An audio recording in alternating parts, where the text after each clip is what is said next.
కవి సంగమం సిరీస్ 44 ఈ సిరీస్లో తమ నేపథ్యం తెలుపుతూ కవితలు చదివే వారికి ఆ కవులకు కవయిత్రులకు మరియు ఈ కార్యక్రమానికి విచ్చేసిన కవులు రచయితలు సాహిత్యాభిమానులు అందరికీ పేరు పేరున స్వాగతం.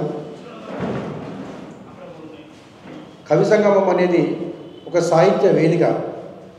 అంటే కొత్తగా రాస్తున్న వారికి కానీ లేదా చేతిరిన రచయితలకు కానీ తమ భావజాలం పంచుకునేందుకు చర్చించేందుకు, ముఖ్యంగా కొత్త కవులకు వాళ్ళు రాసేది ఎవరితో పంచుకోవాలి, సలహాలు ఎట్లా తీసుకోవాలి, సంప్రదింపులు, గైడెన్స్ అనేది కవి సంగమం గత కొంతకాలంగా కొనసాగిస్తూ వస్తున్నది.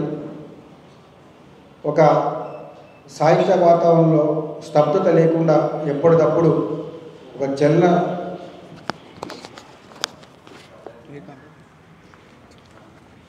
సాహిత్య వాతావరణంలో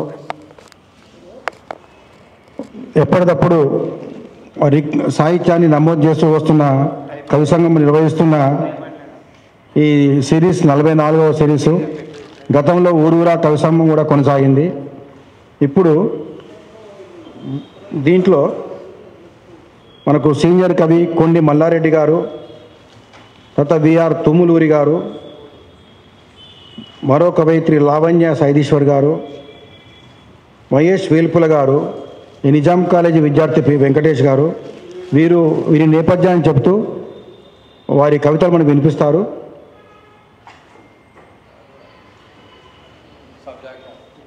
కొండి మల్లారెడ్డి గారు, వీరి గ్రామం గంగాపూర్ గ్రామము, చిన్నకోడూరు మండలం, సిద్దిపేట జిల్లా. వీరు ప్రస్తుత నివాసం కూడా సిద్దిపేట.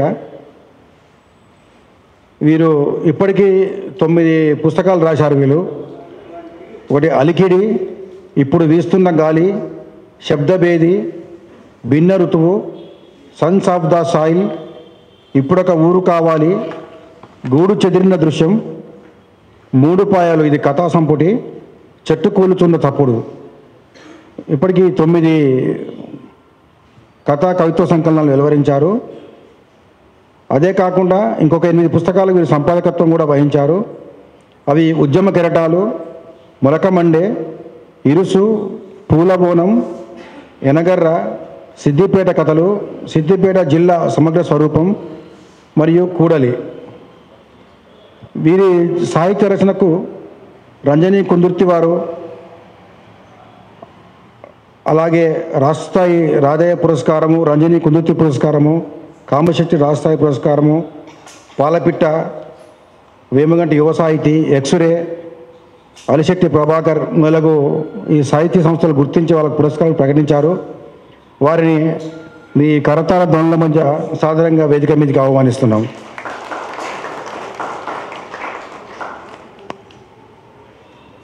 మరొక కవి విఆర్ తుమ్ములూరి గారు. వీరు పుట్టింది పెరిగింది ఖమ్మం జిల్లా గ్రామీణ వాతావరణంలో, ఉద్యోగరీత్యా ప్రస్తుతం హైదరాబాద్లో ఉంటున్నారు. వీరు విద్యార్థిగా, టీచర్గా, కార్మికుడిగా, కారికోద్యమ కార్యకర్తగా, అలాగే గ్రూప్ 1 అధికారిగా ఏ పాత్ర నిర్వహించినప్పటికీ వారు ఎప్పటికప్పుడు తనని తాను చెక్ చేసుకుంటూ, తనని తాను ఉన్నతీకరించుకుంటూ, భావజాల కార్యకర్తగా మలుచుకొని చెప్పదలుచుకున్న అంశాన్ని, అది కథ, కవిత, వ్యాసం, వ్యంగ్యం, దేనిలో అంశం సమర్థంగా ఆవిష్కృతమవుతుందనుకుంటే, పాఠకుడికి సులభంగా చేరుతుందనుకుంటే ఆ ప్రక్రియలో రచనలు చేస్తూ ఉన్నారు. వీరు సంక్లిష్టత కన్నా సరళతను, సూటిదనాన్ని ఇష్టపడే వీరు తమది కవిత్వమా, ఉద్వేగ వచనమో, కవిత్వమో అది ఏదనేది పాఠకులే నిర్ణయించుకోవాలని చెప్పి అంటున్నారు. వారు దేశానికి ఆశ్రయ కానీ కవితా సంకలనం వెలువరించారు. వారు అలాగే పోటీ పరీక్షల విద్యార్థుల కోసము సమగ్ర ఆంధ్రప్రదేశ్ చరిత్ర కూడా వారికి వచ్చింది. వారు ప్రస్తుతం గ్రూప్ 1 ఆఫీసర్, ఇప్పుడు స్టేట్ ఆడిట్ డిపార్ట్మెంట్లో డిప్యూటీ డైరెక్టర్గా పనిచేస్తున్నారు. వారిని కూడా మీ కరతాళ ధ్వనుల మధ్య వేదిక మీదకి సాదరంగా ఆహ్వానిస్తున్నాం.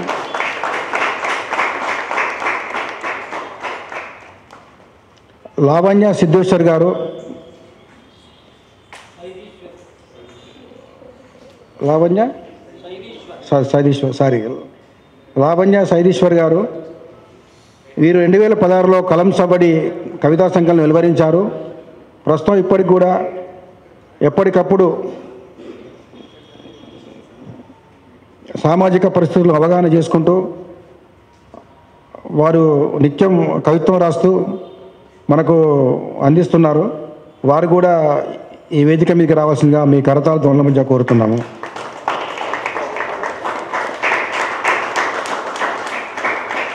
మరో కవి మహేష్ వేల్పుల, వీరి ఊరు తొండ, తిరుమలగిరి దగ్గర తొండ వీరిది. వీరు వ్యవసాయ కుటుంబం నుంచి వచ్చారు. ఈరోజు ఎంటెక్ స్ట్రక్చరల్ ఇంజనీర్, ప్రస్తుతం సాఫ్ట్వేర్ ఇంజనీర్గా హైదరాబాద్లో వర్క్ చేస్తున్నారు. వీరు కవితలు కథలు రాస్తున్నారు. పల్లె జీవితము, సమకాలీన అంశాలు, సామాజిక అంశాల మీద కవితలు రాస్తున్నారు. వలస కూలి అనే కథ రాసినందుకు తెలంగాణ మాజీ గవర్నర్ తమిళసై సౌందరరాజన్ గారి నుంచి ఉత్తమ కథ అవార్డు తీసుకున్నారు గతంలో. ఎల్లవ్వ ఏత అనే కథ తెలంగాణ రాష్ట్ర గ్రామీణ ప్రాంతంలో ఉన్న మహిళా శ్రామికులను ప్రతిబింబించినట్టుగా అభినందనలు అందుకున్నారు. ఈ మహేష్ వేల్పుల గారిని మీ కరతాల ధ్వనుల మధ్య సాధారణంగా ఆహ్వానిస్తున్నాం.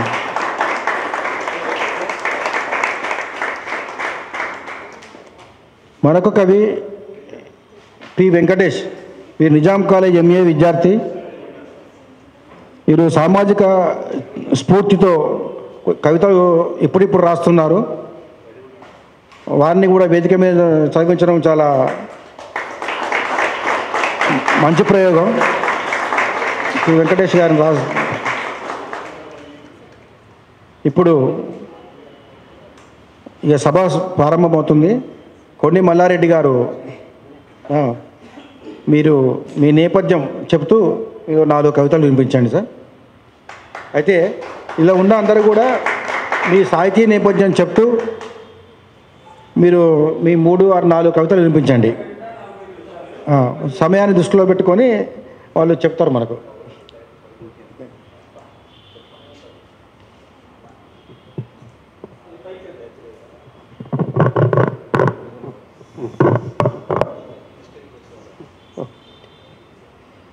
కవి సంగమం 2 తరాల కవి సంగమం సిరీస్కు ఆహ్వానించిన పెద్దలు, కవి సంగమం వ్యవస్థాపకులు యాకూబన్న గారికి, వేదిక ముందున్నటువంటి, వేదిక మీద ఉన్నటువంటి కవి మిత్రులకు, ముఖ్యంగా నాతో పాటు ఈరోజు కవి సంగమంలో పాల్గొంటున్నటువంటి తూములూరి గారు, లావణ్య సైదీశ్వర్ గారు, మహేష్ గారు, వెంకటేష్ గారు, వేదిక ముందున్న సీనియర్ కవులు అమ్మ శిలాలోలిత గారు, వేణుగోపాల్. ఇప్పటి తరమేమో భూమిని అమ్ముకుందాం, వచ్చిన డబ్బుతోని ఎక్కడో నగరంలో పెట్టుబడి పెట్టి వ్యాపారాల్లో ఇంకేదో చేసుకుందామని వీళ్ళు, వాళ్ళ తండ్రులు తాతల తరమేమో లేదు మేము చచ్చేంత వరకు కూడా ఈ భూమికి ఇట్లనే ఉండాలి, దీన్ని వదిలిపెట్టే ప్రసక్తి లేదని వాళ్ళు. 2 తరాల మధ్య ఘర్షణ ఇప్పటికీ జరుగుతూనే ఉంటుంది. అది ఎక్కడ చూసినా అదే కనిపిస్తూ ఉంది. ఇంకా నిర్వాసిత గ్రామాలలో ఎక్కువగా ఉంది. ఈ వేములగట్టు, ఏటిగడ్డ, కిష్టాపూర్, పల్లె, పహాడ్ అనేటువంటి 12 గ్రామాలు మల్లన్న సాగర్లో మునిగిపోతున్నప్పుడు మేమంతా అక్కడ పర్యటన చేసినప్పుడు ప్రజా సంఘాలతో కలిసి అక్కడ వాళ్ళ యొక్క ఆ బాధ ఎట్లా ఉందనేటువంటి ఒక 2 కవితలలో ఒక కవితా సంకలనాన్ని కూడా తీసినప్పుడు మేము కన్నీటి సాగరాలొద్దురా మల్లన్న అని జయధీర్ తిరుమలరావు సార్ గారి నేతృత్వంలో ఒక పుస్తకం కూడా తీసాం. మేము ప్రాజెక్టులకు వ్యతిరేకం కాదు, ప్రభుత్వ పథకాలకు వ్యతిరేకం కాదు. మేము మాట్లాడిందంతా కూడా నిరాశ్రయుల పక్షాన, ఒక నిరాశ్రయుని బాధ ఎట్లా ఉంటుంది అనేటువంటి దాన్ని చేసే ప్రయత్నం చేసినాం. కానీ కొంతమంది ప్రభుత్వ వ్యతిరేకులుగా, ప్రాజెక్టులకు వ్యతిరేకులుగా చిత్రీకరించే ప్రయత్నం చేశారు. అయినా ఎక్కడికి తగ్గలేదు. ఇక్కడ ఆ వేములఘాట్ దగ్గర ఉన్నటువంటి పల్లె పహాడ్ అనే గ్రామంలో వాళ్ళు ఊరిని విడిచిపెట్టి పోయేటప్పుడు ఒకరి మీద ఒకరు పడి ఏడ్చేటువంటి సన్నివేశం మనం చాలా చూసినాం సోషల్ మీడియాలో కూడా. ఆ సందర్భంగా రాసుకున్నటువంటిది పచ్చబొట్టు.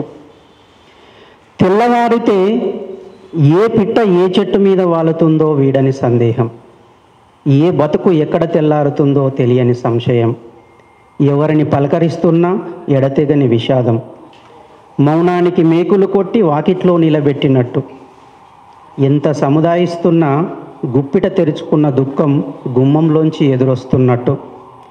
ఎంతగానో ఊరించిన నది ఊరి దేహాన్ని ఇంతగా ముక్కలు ముక్కలుగా కోస్తుందనుకోలేదు. నీరే నిప్పై ఊరికి కొరివి పెడుతుందని ఊహించనే లేదు. నొసటి మీద నిర్వాసితులని పచ్చబొట్టు పొడిపించుకున్నాక భూగోళం మీద ఏ మూలన కాలు మోపినా చెల్లని రూపాయి కన్నా హీనం. పుట్టినప్పటి నుంచి చెమట పరిమళాన్ని పట్టించిన మట్టి, అణువణువు పెనవేసుకున్న చెట్టు పుట్ట, ప్రకృతికి ప్రాణస్పర్శ అద్దిన జీవజాతి, ప్రతి క్షణం పలకరిస్తూ పరవశింపజేసిన గాలి, ఇప్పుడు అదంతా అడుగంటిన అనుభూతుల జల. పాదముద్రలు చెరిగిపోతూ పరాయి గ్రహంలా ఊరు, తడిసిన రెక్కల కింద తలదాచుకుంటున్న కాందీశీకుల్లా మూలవాసులు. సెజులు, స్పెషల్ జోన్లు, పరిశ్రమలు, ప్రాజెక్టులు, పేరు ఏదైతేనేం అభివృద్ధి ముసిగేసుకున్న అకృత్యాలకు పర్యాయ పదాలు. గూళ్ళు చెదిరిపోతున్న ఊళ్ళు ఏవైతేనేం చరిత్ర పుటల్లోంచి చెరిగిపోతున్న ఆనవాళ్ళు. నిలువెల్లా విధ్వంసమై నిర్దాక్షిణ్యంగా తరిమేయబడుతూ కండ్ల ముందే కనుమరుగవుతున్న ఈ దేశపు పట్టుగొమ్మలు. కండ్ల ముందే కనుమరుగవుతున్న ఈ దేశపు పట్టుగొమ్మలు. అలాగే కన్నీటి భాష. పురిగిప్పిన నాగలి మునివేలు తాకితేనే పచ్చని చేలై పలకరించే జవసత్వాలు పొదిగిన నేల. ఎడతెరిపి లేని సలపరింతలతో తలపడుతున్నప్పుడు వేల చేతులు చాచి ఓదార్చే ప్రాణస్పర్శ కలిగిన గాలి. బతుకు బండి చక్రం బురదలో దిగబడి బరువంతా ఒకవైపు ఒరిగినప్పుడు ఒడుపుగా ఒడ్డు దాటించి బాధల కావడి బద్దను భుజం మార్చుకున్న చెలిమి.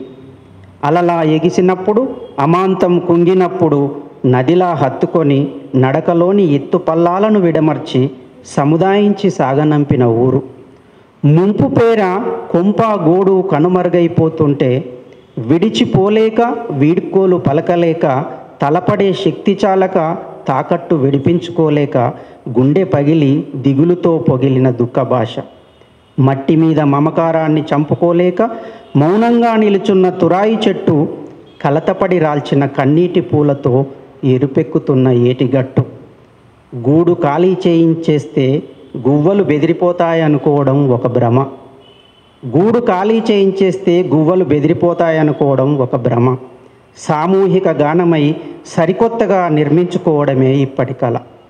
సామూహిక గానమై సరికొత్తగా నిర్మించుకోవడమే ఇప్పటి కళ. ఇది ఏటిగడ్డ కిష్టాపూర్లో రాసినటువంటి కవిత. ఇవన్నీ చూసినాం, వాళ్ళ బాధను అంతా కూడా రికార్డ్ చేసుకున్నాం. ఇంకొకటి కదిలించినటువంటి సన్నివేశం ఏంటంటే మీకు అందరికీ బాగా గుర్తుంటుంది. ఏటిగడ్డ కిష్టాపూర్ వేములగఢ్ ప్రాంతంలో ఈ ప్రాజెక్టు నిర్వాసితులంతా కూడా తమకు మెరుగైన పరిహారం ఇవ్వాలనేటువంటి ఆ సందర్భంగా ఒకసారి పోలీస్ కాల్పులైనాయి. ఆ పోలీస్ కాల్పులైనప్పుడు ఒక అమ్మ వాళ్ళకి ఎదురు దిగి రాయి విసిరింది వాళ్ళ మీద. పెద్ద బలగం ఉంది, మిగతా వాళ్ళంతా మగవాళ్ళందరూ పరిగెత్తుతున్నారు. వాళ్ళ గాల్లోకి కాల్పులు జరుపుతూ ఉంటే, లాఠీచార్జ్ చేస్తూ ఉంటే పరిగెత్తుంటే ఒక అమ్మ వెనుదిరిగి రాయి విసిరింది వాళ్ళ మీద. పిట్ట సాహసి కవిత. పిట్ట సాహసి. పిట్టది ఎంత ధైర్యం, 4 అడుగులు లేచిన నాగుంబామును పడగ మీద తన్ని కదలకుండా కట్టడి చేస్తుంది. పిట్టది ఎంత ధైర్యం, పిట్టది ఎంత శౌర్యం, వేలడంత లేకున్నా గొంతు చింపుకొని అరచి గోల చేసి అంగుళం తేడాతోనే అమాంతం ముట్టడిస్తుంది. పిట్టది ఎంత సాహసం, కసిగా బుసకొడుతున్న కాలసర్పాన్ని కాలి గోర్లతో గీరి ఒళ్ళంతా కుల్లబొడుస్తుంది. పిట్టది ఎంత ప్రాణం, గుడ్డు కోసమో గూడు కోసమో పెద్దదని తెలిసిన శత్రువుతో యుద్ధానికి వెనుకాడదు. పిట్టకైనా చెట్టుకైనా నిత్య చైతన్యంతోనే మనుగడ. పన్నాగాల్ని పసిగట్టలేక మసకబారుతున్న మనకైనా సరే, పన్నాగాల్ని పసిగట్టలేక మసకబారుతున్న మనకైనా సరే. ఇట్లాంటి రైతు ఒక దేశాన్ని, అంటే ఒక ప్రపంచ చరిత్రలోనే రైతులు విజయం సాధించినటువంటి ఉద్యమాలు కొన్ని ఉన్నాయి. తెలంగాణ సాయుధ పోరాటం నుంచి తీసుకుంటే ఢిల్లీలో రైతులు చేసినటువంటి ఉద్యమం మనందరం కూడా మద్దతు ఇచ్చినాం. హలాలకు కలాల మద్దతు అని మనం సోమాజిగూడ ప్రెస్ క్లబ్లో 30 సంఘాలతోనే ఒక మీటింగ్ పెట్టినాం. అట్లాంటి ఆ రైతులకు సంబంధించి గడ్డగట్టే చలిలో కుటుంబాలతో సహా బాష్పవాయు గోళాలు, ముళ్ళ కంచెలు, కాల్పులు, లాఠీ చార్జాలు అన్నిటికీ తట్టుకుంటూ ఎదిరించి నిలబడి విజయం సాధించినటువంటి ఆ పోరాటం మనందరం మన తరంలో మనం చూడడం, మనం సంఘీభావం చెప్పడం అనేటువంటిది మన మర్చిపోలేనటువంటిది. అట్లాంటి సంబంధించినటువంటిది నాగళ్లకు నమస్కరిస్తూ గుప్పెడు గింజల్ని దోసిట్లోకి తీసుకొని గుండె నిండా ఊపిరి పీల్చుకుంటున్నా, పిడికెడు మట్టిని నొసట రాసుకొని నాగళ్లకు నమస్కరిస్తున్నా, పొలాల్ని విడిచి పొలిమేరలు దాటి ముళ్ళ కంచెల్ని ఛేదించి జలపిరంగుల్ని జయించి నవశకానికి నాంది పలికిలా కొయ్యకాళ్లకు మొక్కుతున్నా, మర్రి ఊడల్లా పొలాల్లో ఉరితాళ్ళు వేలాడొద్దన్నదే కదా వాళ్ళ తన్లాట, చీలల్లో కలుపు మొక్కల పెత్తనం వద్దనదే కదా వాళ్ళ కొట్లాట, టిక్రీ, లఖింపూర్ కేరి, హస్తినా, గాజీపూర్, నోయిడా, షాజహాన్పూర్ ఊరూరా నెత్తుటి తర్పణం, ఇనుపడెక్కల కింద పూలరెక్కల్లా నలిగిన అడుగడుగునా పిడికిళ్ళు మొలిపించి గమ్యాన్ని ముద్దాడిన ఉక్కు సంకల్పం, పాలకుల మెడలు వంచి పాదుషాల పొగరు దించి నవనాడుల్లో జవజీవాల్ని నూరిపోసిన మట్టి పాదాలకు మనస్ఫూర్తిగా ప్రణమిల్లుతున్నా.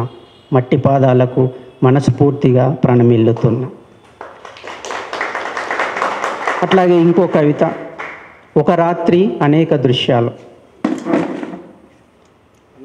పారని పొలం దాపున నిలుచున్న కాపు తలపోత ఎట్లుంటుంది, ఎడారి దేశంలో ఒంటెల్ని కాసిన పగలు రాత్రుళ్ళు గుర్తుకొచ్చి ఒళ్ళంతా చెమటలు పట్టి ఒక్కసారిగా జలధరించినట్లుంటుంది, నెలలకు నెలలు కాంటా పెట్టక కళ్ళంలోనే తెప్పరిల్లిన వడ్ల కుప్పల్ని చూసి రైతు వలపోత ఎట్లుంటుంది, ఇల్లాలి పెయ్యి మీద పెరిగిపోయిన నల్లపూసల దండ లెక్క కలలన్నీ చెల్లా చెదురైనట్టుంటుంది, అడ్డా మీద కూలీ దొరకని నిర్వాసితుని పరిస్థితి ఎట్లుంటుంది, ముడత పట్టిన మిరపచేను లాంటి ఊరు యాదికొచ్చి మళ్ళొకసారి గుండె పట్టన పగిలినట్టుంటుంది, లీకేజీ వ్యవహారం వింటూ రెప్పమలగని నిరుద్యోగి మనస్థితి ఎట్లుంటుంది, కరెంటు తీగ మీద కాకి వేలాడుతున్నట్టు దూలానికి ఉరేసుకున్న అయ్య పీనుగు ముందు బొచ్చగుద్దుకుంటూ పండి పొర్లినట్టుంటుంది, కొన్ని రాత్రులు అంతే నిదురల్ని మింగేసి నిట్టూర్పుల్ని మిగులుస్తాయి, కొన్ని రాత్రులు అంతే. ఓకే, ఇది వ్యవసాయము రైతుకు సంబంధించినటువంటి ఇంకా ఒక 2-3 కవితలు, అంటే వివిధ అంశాలకు సంబంధించిన కవితలు ఉన్నాయి, కానీ నాకు నచ్చినటువంటి ఇంకొక కవిత చదివి ముగిస్తాను అన్న టైం అయిపోయినట్టున్నది. ఇది మా పాఠశాల ముందు మనం ఏమనుకుంటాం, ఆ చెట్టు కింద ఉండేటువంటి ఒక అరుగు లాంటి ప్రదేశం ఉంటుంది. ఆ గద్దె మీద ఈ సీనియర్ సిటిజన్స్ అంతా కూడా ఊళ్ళో సాయంత్రం కాగానే గుంపులుగా వచ్చి అక్కడ కూర్చుంటారు. ఇక అది ఎట్లా ఉంటుందంటే వాళ్ళందరూ ఇవాళ వచ్చిన ఆ వ్యక్తి రేపు వస్తాడో రాడో తెలియదు, ఇవాళ అందరూ మాట్లాడుకుంటూ ఉంటారు, రేపు వాళ్ళ ముందు నుంచే ఒక ఆయన వెళ్ళిపోతుంటాడు, వీళ్ళందరూ చూసుకుంటూ కూర్చుంటారు అక్కడ. ఆ పరిస్థితి, అట్లాంటి పరిస్థితులలో వాళ్ళకు సంబంధించిన ఒక కవిత, దిగుడు పొద్దు వంగుతున్న కొద్దీ నీడలు కొద్దిగా దిగుతుంటాయి, దిగులు దించుకునేటందుకు అడుగులు అరుగుల వైపు కదులుతుంటాయి, కూర్చుంటే కూర్పట్లు పడుడే గాని పంటె కన్నంటుకోదు, ఉడుకు మీదుండంగా ఉరుకులాడుకుంట చేసిన పానం ఉడిగినంక ఉత్తగుండుడొక యాష్ట, ఉడుకు మీదుండంగా ఉరుకులాడుకుంట చేసిన పానం ఉడిగినంక ఉత్తగుండుడొక యాష్ట, ఎతలో కథలో ఎల్లబోసుకుంటేనే కదా బాధలు బయటకు తొంగి చూసేవి, ఒకరి ముందొకరు బోరున కురిసి ఏరులా పారితేనే కదా మనసు అలకగయ్యేది, ఆకులు పండువారకుండా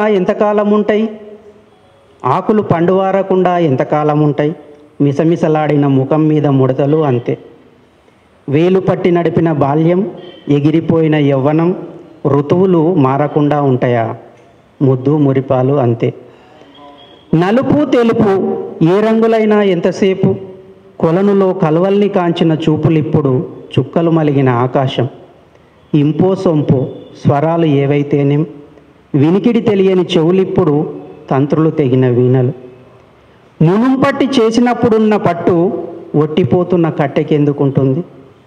దేహపు దీపంతల చమురు అయిపోతున్న కొద్దీ ఊపిరి ఊగిసలాడుతూ ఒత్తిని ఎగదేసుకోవడానికే సరిపోతుంది.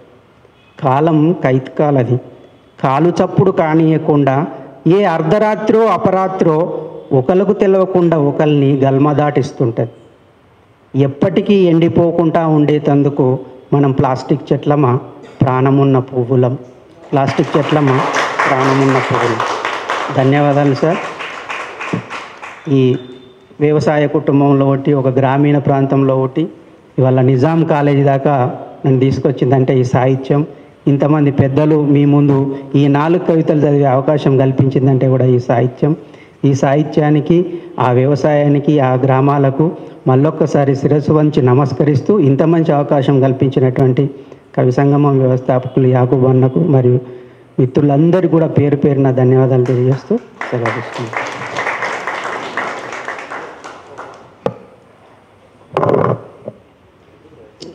అన్న, ఇంత మంచి కవిత్వం వినిపించి ఇక్కడ ఒక స్ఫూర్తి నింపాము. ఇప్పుడు తూములూరి గారు, వారిని సాధారణంగా ఆహ్వానిస్తున్నాను. సభకు నమస్కారం. సాహిత్యం ముదివగ్గుల ప్రక్రియ, ముఖ్యంగా కవిత్వం ముదివగ్గుల ప్రక్రియ అనుకుంటున్న కాలంలో ఉన్నాం. కానీ చిత్రంగా ఇక్కడ యువకులు ఎక్కువగా కనిపిస్తున్నారు కాబట్టి ఇది నాకు చాలా సంతోషంగా ఉంది. మీకు అంటే యువకులకి నా నేపథ్యం కొంత చెప్తే స్ఫూర్తివంతంగా ఉంటుందనే నేను అనుకుంటున్నాను. నా పేరు చెప్పారు, వెంకటేశ్వరరావు తూములూరి, విఆర్ తూములూరి అనే పేరుతో రాస్తూ ఉంటాను. నేను కాలేజీలో చదువుకున్న ఇంటర్మీడియట్ వరకే. అంటే తర్వాత టీచర్ ట్రైనింగ్ చేశాను. తర్వాత ఆర్టీసీలో కండక్టర్గా ఉద్యోగంలో చేరాను. 2 సంవత్సరాలు కండక్టర్ ఉద్యోగం చేశాను. టికెట్లు కొట్టాను, బస్సుల్లో జనాన్ని పరిశీలించాను. సామాన్య ప్రజల బతుకులు ఎలా ఉంటాయో అర్థమైంది. కండక్టర్ ఉద్యోగం చేస్తూ డిగ్రీ ఎక్స్టర్నల్ రాశాను. ఎట్ ఏ టైం సింగిల్ సిట్టింగ్లో అన్ని పేపర్లు డిస్టింక్షన్లో పాస్ అయ్యాను. దాన్ని బేస్గా చేసుకొని ఆర్టీసీలో జరిగిన క్లరికల్ రిక్రూట్మెంట్లో క్లర్క్గా సెలెక్ట్ అయ్యాను. సెలెక్ట్ అయ్యి క్లర్క్ ఉద్యోగం కరీంనగర్లో చేస్తూ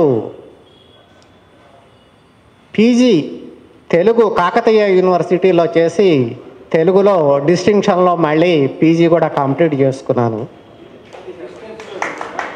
డిస్టెన్స్, అన్ని డిస్టెన్సేనండి. తర్వాత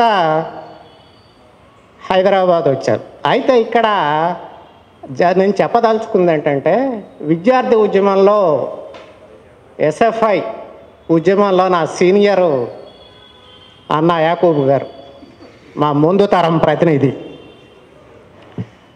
ఆ తర్వాత మేము ఎస్ఎఫ్ఐలో పనిచేసినటువంటి వాడిని. తర్వాత ఆర్టీసీలోకి వచ్చి సిఐటియు ఆర్టీసీ కార్మికోద్యమంలో 20 సంవత్సరాల పాటు నేను కార్మికోద్యమ పనిచేశాను. కండక్టర్ ఉద్యోగంలోకి ఎంటర్ అయిన కొత్తలో నాకు టీచర్ ఉద్యోగం వచ్చింది. కానీ నేను జాయిన్ కాలేదు. ఎందుకు కాలేదంటే, మా నాన్న టీచరు, మా పెదనాన్న టీచరు, మా పెద్దమ్మ టీచరు, మా కుటుంబంలో దాదాపు చాలామంది టీచర్లు. ఈ టీచర్లను చూసి చూసి చూసి వీళ్ళు బతక నేర్చిన వాళ్ళు. కాబట్టి ఈ ఉద్యోగం మనం చేయొద్దురా, మనం కార్మికుల మధ్య ఉండాలి, కార్మికోద్యమంలో ఉండాలి, కష్టజీవుల మధ్య ఉండాలి, కష్టజీవుల కోసం పనిచేయాలి అనేటువంటి ఒక ఆశయంతో ఆర్టీసీలోనే కొనసాగాను. అక్కడే పనిచేస్తూ చంద్రబాబు నాయుడు కాలంలో జరిగినటువంటి చారిత్రాత్మక ఆర్టీసీ కార్మిక సమ్మెకు నాయకత్వం వహించిన వాళ్ళలో నేను ఒకడిని. దాదాపుగా ఉమ్మడి ఆంధ్రప్రదేశ్ మొత్తం తిరిగాము. ఆ తర్వాత కాలంలో ఆయన ఓడిపోవడం, రాజశేఖర్ రెడ్డి ముఖ్యమంత్రి కావడం, ఇవన్నీ జరిగాయి. ఆ క్రమంలో గ్రూప్ 1 నోటిఫికేషన్ వచ్చినప్పుడు ఇది మనం ఎందుకు రాయకూడదు అనేటువంటి ఒక ఆలోచన మొదటిసారి కలిగింది. చాలామంది నన్ను చూసి నవ్వారు, వీడో పిచ్చోడు, సివిల్స్ రాని వాళ్ళకి కదా గ్రూప్ 1 వచ్చేది, ఏ గ్రూప్ 2నో రాసుకోక గ్రూప్ 1 ఎందుకు రా అని చెప్పి నవ్వారు. కానీ నా బలం ఏంటో, నా బలహీనత ఏంటో నాకు తెలుసు. నా బలం రాయడం. వ్యాసాలు రాసే అలవాటు ఉంది. అంతకుముందు పత్రికలకు రాస్తూ ఉండేవాడిని. ఆర్టీసీ వర్కర్ పత్రికకు సంపాదకుడిగా దాదాపు 10 ఏళ్ళు పనిచేశాను. అదేవిధంగా కార్మిక లోకం పత్రికకు నిరంతరం రాస్తూ ఉండేవాడిని. ప్రజాశక్తి దినపత్రికకు నేను రెగ్యులర్ కాలమిస్టుగా ఉండేవాడిని. కాబట్టి రాత నా బలం, కాబట్టి నేను గ్రూప్ 1 రాయాలి అని నిర్ణయించుకొని రాశాను. ఓన్లీ ఒక్కసారి రాసింది ఆడిట్ ఆఫీసర్గా సెలెక్ట్ అయ్యాను. అంటే ఇదేదో ఘనత కోసం చెప్పడం లేదు. కార్మికోద్యమంలో పనిచేస్తే వచ్చే నాలెడ్జ్ నాకు ఇక్కడ ఉపయోగపడింది. శ్రామికుల పక్షాన చేసినటువంటి ఆలోచన ఇక్కడ మరో ఉద్యోగం సాధించడానికి తోడ్పడింది అనేది చెప్పడం కోసం చెప్తున్నాను. అంటే కార్మికోద్యమంలో పనిచేయడం వల్ల నిరంతరం చదివే అలవాటు అబ్బింది. నిరంతరము సమాజాన్ని పరిశీలించే శక్తి వచ్చింది. ప్రపంచ గమనాన్ని అర్థం చేసుకునే, ప్రపంచ ఆర్థిక రాజకీయాలన్నింటినీ కూడా అర్థం చేసుకునేటువంటి ఒక ఇది వచ్చింది. ఇవాళ యువతరంలో లోపిస్తున్నది అది. దయచేసి ఆ వైపుగా ఆలోచించండి అనేదే మీకు నా విజ్ఞప్తి. సరే, గ్రూప్ 1 అధికారిగా వచ్చాను కాబట్టి ప్రత్యక్షంగా ఉద్యమాల్లో పాల్గొనలేను. మరి నేను ఏం చేయగలను అంటే నేను రాయగలను. కాబట్టి భావజాల రంగంలో పనిచేయాలి అనేటువంటి నిశ్చయంతో నేను రాస్తూ వస్తున్నాను. సరే, అది ఎంత రాసాము ఏమి రాసాము అనేది ఒక ఇదైతే ఆ పద్ధతుల్లో రాస్తున్నాను. ఇది నా నేపథ్యం. ఇక నేనేం పుస్తకాలు వేశాను అంటే నేను పెద్దగా పుస్తకాలు వేయలేదు. దాదాపుగా 6వ తరగతి నుంచి రాస్తున్నప్పటికీ మనం సమకాలీన సామాజిక అంశాల మీద రాస్తూ వస్తున్నాము. కొంతకాలం అయిన తర్వాత వాటి ప్రాసంగికత పోతుంది. కాబట్టి వాటిని పుస్తకాలుగా వేయడం వల్ల ఆ కాలానికి బాగుంటాయేమో కానీ కొద్ది కాలం తర్వాత అవుట్డేటెడ్ అయిపోతాయి కదా, ప్లస్ ఆర్థికంగా కూడా ఖర్చు కదా. కాబట్టి పుస్తకాలు వేయడం ఎందుకు అని చెప్పి అసలు ఆలోచన లేకుండా బతికాను. ఈ మధ్య కాలంలో మిత్రులంతా కూడా అది వేయకపోతే ఎట్లా అంటే 2022లో దేశానికి అశ్రులేఖ అని చెప్పి ఒక పుస్తకం, ఒక కవిత సంపుటి తీశాను. ఇది కూడా దేశానికి 75 సంవత్సరాల స్వాతంత్రం వచ్చిందని చెప్పి ఘర్ కా తిరంగా పేరుతోటి కేంద్ర ప్రభుత్వం పెద్ద ఎత్తున ఒక కార్యక్రమాన్ని తీసుకున్నప్పుడు ఈ 75 ఏళ్ల దేశ స్వాతంత్రం సామాన్య జనానికి ఏమి ఇచ్చింది అనే కోణం నుంచి మనం ఎందుకు రాయకూడదు అని చెప్పి దేశానికి ఒక లేఖ రాద్దాము, ఆ లేఖ అశ్రువులు కారిన లేఖ అయి ఉంటుంది అని చెప్పి దీనికి ఆ శీర్షిక ఎంచుకొని ఈ పుస్తకాన్ని తీసుకొచ్చాను. ఇక తర్వాత ఈయన పెద్ద పుస్తకాలేమి రాయలేదు. కాకపోతే ఈ గ్రూప్ 1 గ్రూప్ 2 కోచింగ్లు కూడా కొంత అశోక్ నగర్లో కొంతకాలం చెప్పినప్పుడు సమగ్ర ఆంధ్రప్రదేశ్ చరిత్ర అని చెప్పి గ్రూప్ 2 విద్యార్థులకి, ఇతర పోటీ పరీక్షల విద్యార్థులకి ఉపయోగపడే పద్ధతుల్లో ఆబ్జెక్టివ్ టైప్లో పుస్తకం రాశాను.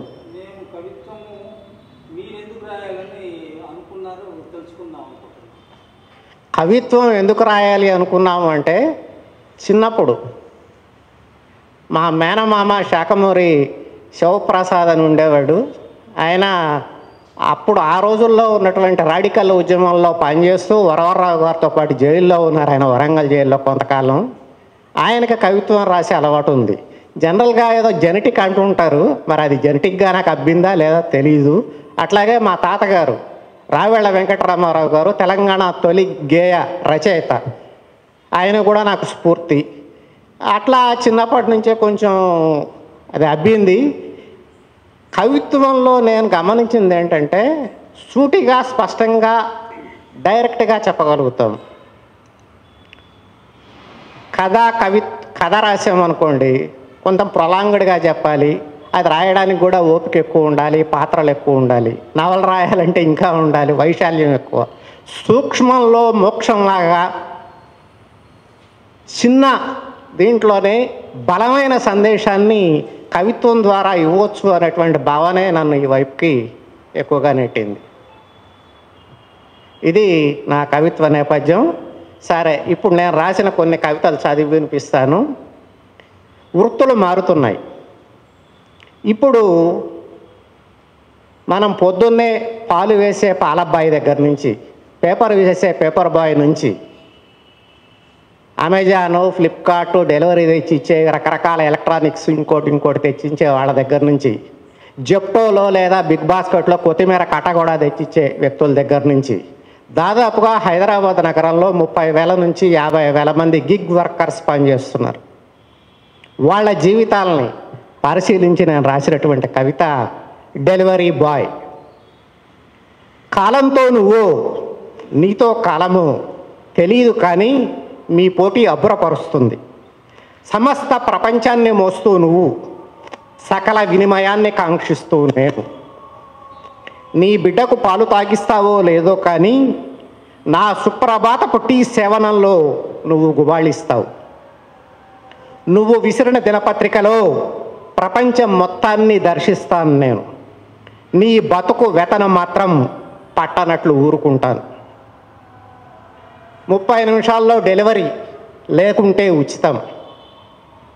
ఇదో ప్రకటన, మీ అందరికీ చూసి ఉంటారు. ఈ అన్ని యాప్లు ఇది పెడుతూ ఉంటాయి. 30 మినిట్స్లో డెలివరీ చేస్తాము, లేకపోతే 30 మినిట్స్ దాటిందనుకోండి మీరు పే చేయక్కర్లేదు, మీకు ఫ్రీ అనేటువంటి యాడ్ ఒకటి వస్తూ ఉంటుంది. నా ఆర్డర్ నమోదవ్వడమే ఆలస్యం, నువ్వు అక్కడ పరుగొందుకుంటావు. ట్రాఫిక్ చిక్కుల్ని, రోడ్డు ప్రమాదాలని, వాతావరణ భయాల్ని ఛేదించే ప్రయత్నంలో నువ్వు ఉంటే నీ ఆలస్యంతో లభించే ఉచితపు ఊహల్లో నేను దొర్లుతుంటాను. నా జీవితపు ప్రతి సంతోష క్షణంలోనూ నువ్వు వాహికవవుతావు. ఆహారం నుంచి దుస్తుల వరకు, ఎలక్ట్రానిక్స్ నుంచి కొత్తిమీర కట్ట వరకు నా బ్రతుకంతా నీ నెత్తినేసి నేను బద్ధకాన్ని ఆహ్వానిస్తాను. నువ్వేమో బతుకుని కాలానికి కట్టి గెలిచి నిలవాలని ఉరకలెత్తుతుంటావు. నీ మోదం, నా మోదం నీ ఖేదాన్ని గుర్తించదు. నీ పేరుతోనో రూపుతోనో మతాన్ని గుర్తించి అవమానించేందుకో, కుక్కల్ని వదిలేసి నీ ప్రాణాలను తీసేందుకో నేను అస్సలు సిగ్గుపడను. చూసుంటారు, ఒక ముస్లిం వ్యక్తి డెలివరీ ఇచ్చాడని చెప్పి కుక్కను వదిలేసి చేస్తే బిల్డింగ్ మీద నుంచి అబ్బాయి దూకి చనిపోయినటువంటి ఘటన చూసాం. అంటే మత ఉన్మాదం ఎట్లా తయారైందనడానికి. నీ బతుకు భయం మాకు ఆటలాగుంటుంది. కాలంతో జరిగే పోటీలో నువ్వు జారిపడుతుంటావు. ఆసుపత్రిలోనూ ఆనుక మార్చరీలోనూ తెల్లగుడ్డ ఒకటి కప్పుకుంటావు. నువ్వు విద్యార్థివో, డ్రాప్ అవుట్వో, నిరుద్యోగివో, రోగగ్రస్తుడివో, ఉద్యోగం పోగొట్టుకొని రోడ్డున పడినవాడివో, సంసారం భారాన్ని మోసే కుటుంబ రావువో, చెల్లి పెళ్లి కోసమో, తల్లి వైద్యం కోసమో రోడ్డెక్కిన త్యాగమయుడివో, ఎవరివో నువ్వెవరివో. ఇది ఆంధ్రజ్యోతి వివిధలో ప్రచురితమైంది. ఇక నెక్స్ట్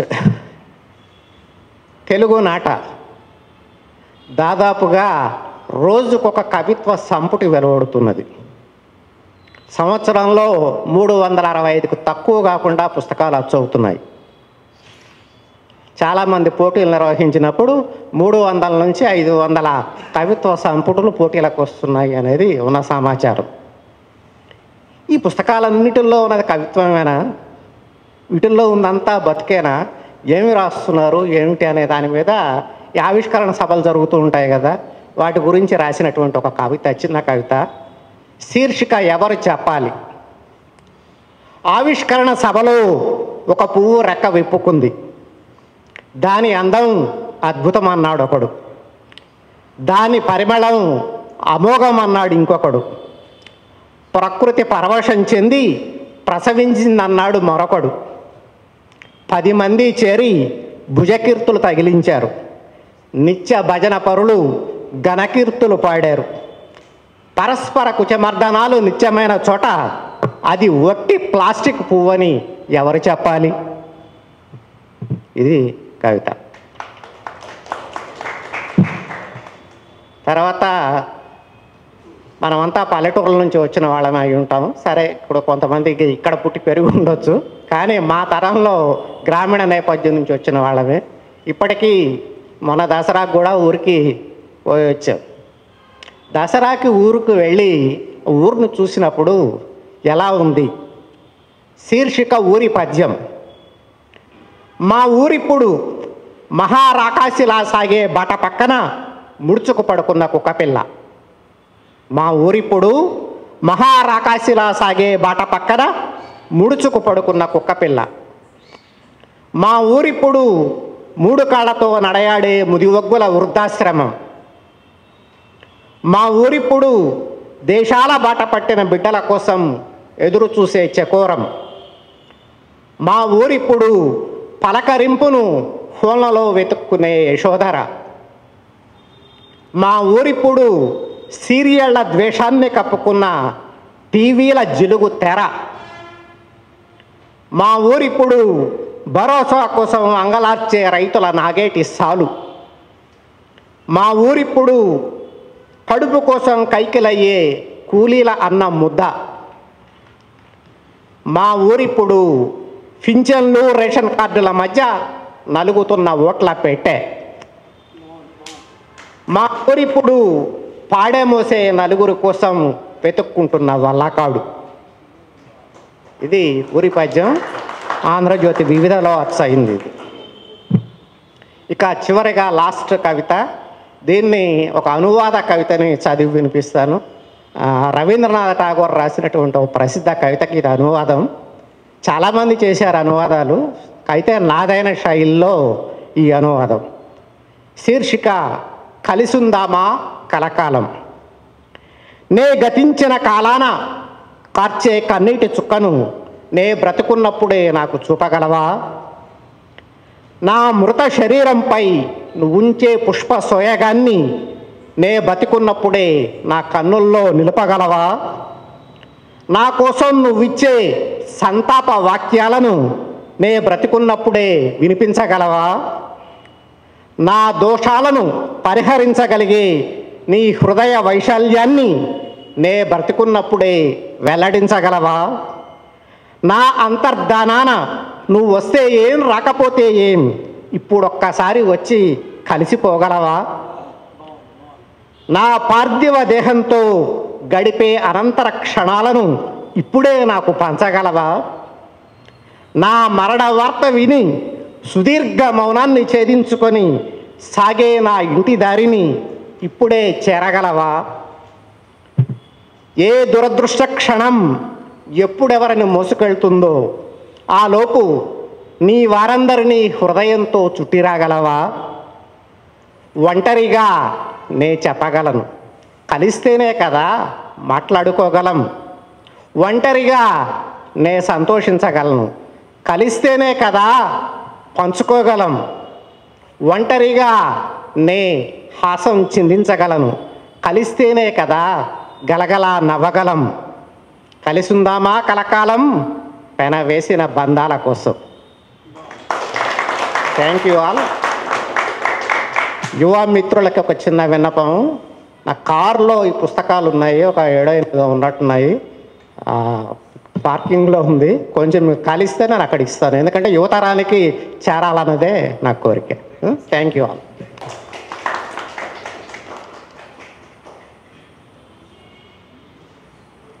తుమ్మలూరి గారు ఇప్పుడు నా కాలేజీ విద్యార్థులకు చాలా స్ఫూర్తిదాయకంగా మాట్లాడినారు. మీరు కూడా సార్ కవితా సంపూర్తి తీసుకొని చదవండి. ఆయన ఎదిగిన క్రమము, వ్యక్తిగతంగా ఎదిగిన క్రమము, సాహిత్యంగా ఎదిగిన క్రమము రెండు కూడా చక్కగా వివరించారు తక్కువ సమయంలోనే. ఇది మీకు అంటే ఈ కవి సంఘం ఏం చేస్తుంది అంటే ఒక కొత్త వారికి ఒక స్ఫూర్తి, ఒక ఎంకరేజ్మెంటు. మీరు ఆ సార్ కవితా సంపూర్తి తీసుకోండి. ఇప్పుడు లావణ్య సైదీశ్వర్ గారు.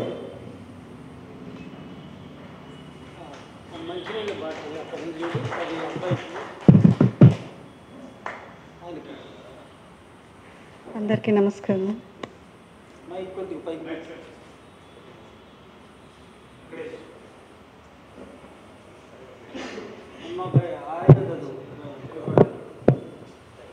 ఈ సాయంకాలం ఈ సాహిత్య సభలో ఉన్న గౌరవనీయ సాహితీవేత్తలు, కవులు, సాహిత్యాభిమానులు, ఆదరణీయ ప్రేక్షకులకు నా హృదయపూర్వక నమస్కారాలు.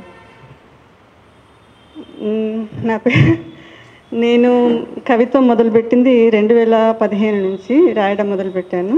నా ఫ్రెండు సహాయంతో ఫస్ట్ వాట్సాప్ గ్రూప్లో సాహిత్య ఒక గ్రూప్ ఉంటే దాంట్లో జాయిన్ చేశారు. అక్కడి నుంచి నేను వాళ్ళు ఇచ్చిన అంశం మీద కవిత్వం రాసేదాన్ని. అలా ఒక సంవత్సరం రాసిన తర్వాత ఒక మిత్రుడు కవి సంగమం అనే ఒక ఫేస్బుక్ గ్రూప్ ఉంది, దాంట్లో జాయిన్గా అక్కడ అసలు చాలా బాగుంటుంది, ఎలా నేర్చుకోవచ్చు కవిత్వం ఎలా రాయాలి అని మనకు అక్కడ పోయిన తర్వాత తెలుస్తుంది అన్నప్పుడు నేను అక్కడ జాయిన్ అయ్యాను. జాయిన్ అయిన తర్వాత కూడా నేను 1 year అక్కడ వెయిట్ చేశాను. అందరు రాస్తున్నప్పుడు భయపడ్డాను అనమాట, నేను రాయగలనా లేదా, ఇట్లా వీళ్ళలాగా నేను రాస్తానో లేదో అని. 1 year తర్వాత ఒకరోజు నేను కవిత్వం పెట్టాక చాలా మంచిగా ఎంకరేజ్మెంట్ చేశారనమాట. అప్పటి నుంచి నేను నిరంతరం రాస్తూ ఉండేదాన్ని, చాలా మెలకువలు నేర్చుకునేదాన్ని, అక్కడ వ్యాసాలు కానీ అక్కడ అన్నీ చదివేదాన్ని అనమాట. చదువుతూ నా కవిత్వాన్ని ఎట్లా ఇంప్రూవ్ చేసుకోవాలని అలా ఇంప్రూవ్ చేసుకుంటూ ఫస్ట్లో రాసిన దానికంటే ఇప్పుడు చాలా మెరుగ్గానే రాస్తున్నానని నేను అనుకుంటున్నాను. ఈరోజు నేను అలా రాసుకున్న కవితల నుంచి ఒక 3-4 కవితలు నేను చదివి వినిపిస్తాను. అవి ఎలా ఉన్నాయో మీరే చెప్పాలి.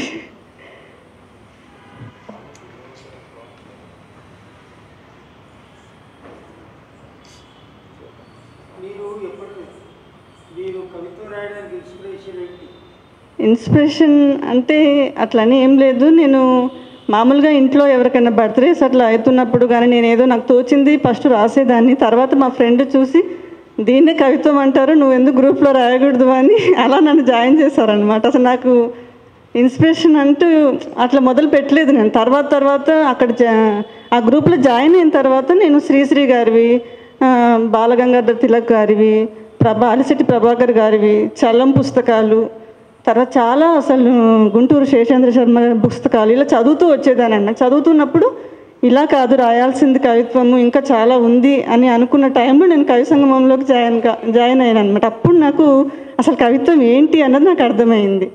మనం అలా నేను జాయిన్ అయ్యాను, అంతే రాస్తున్నాను.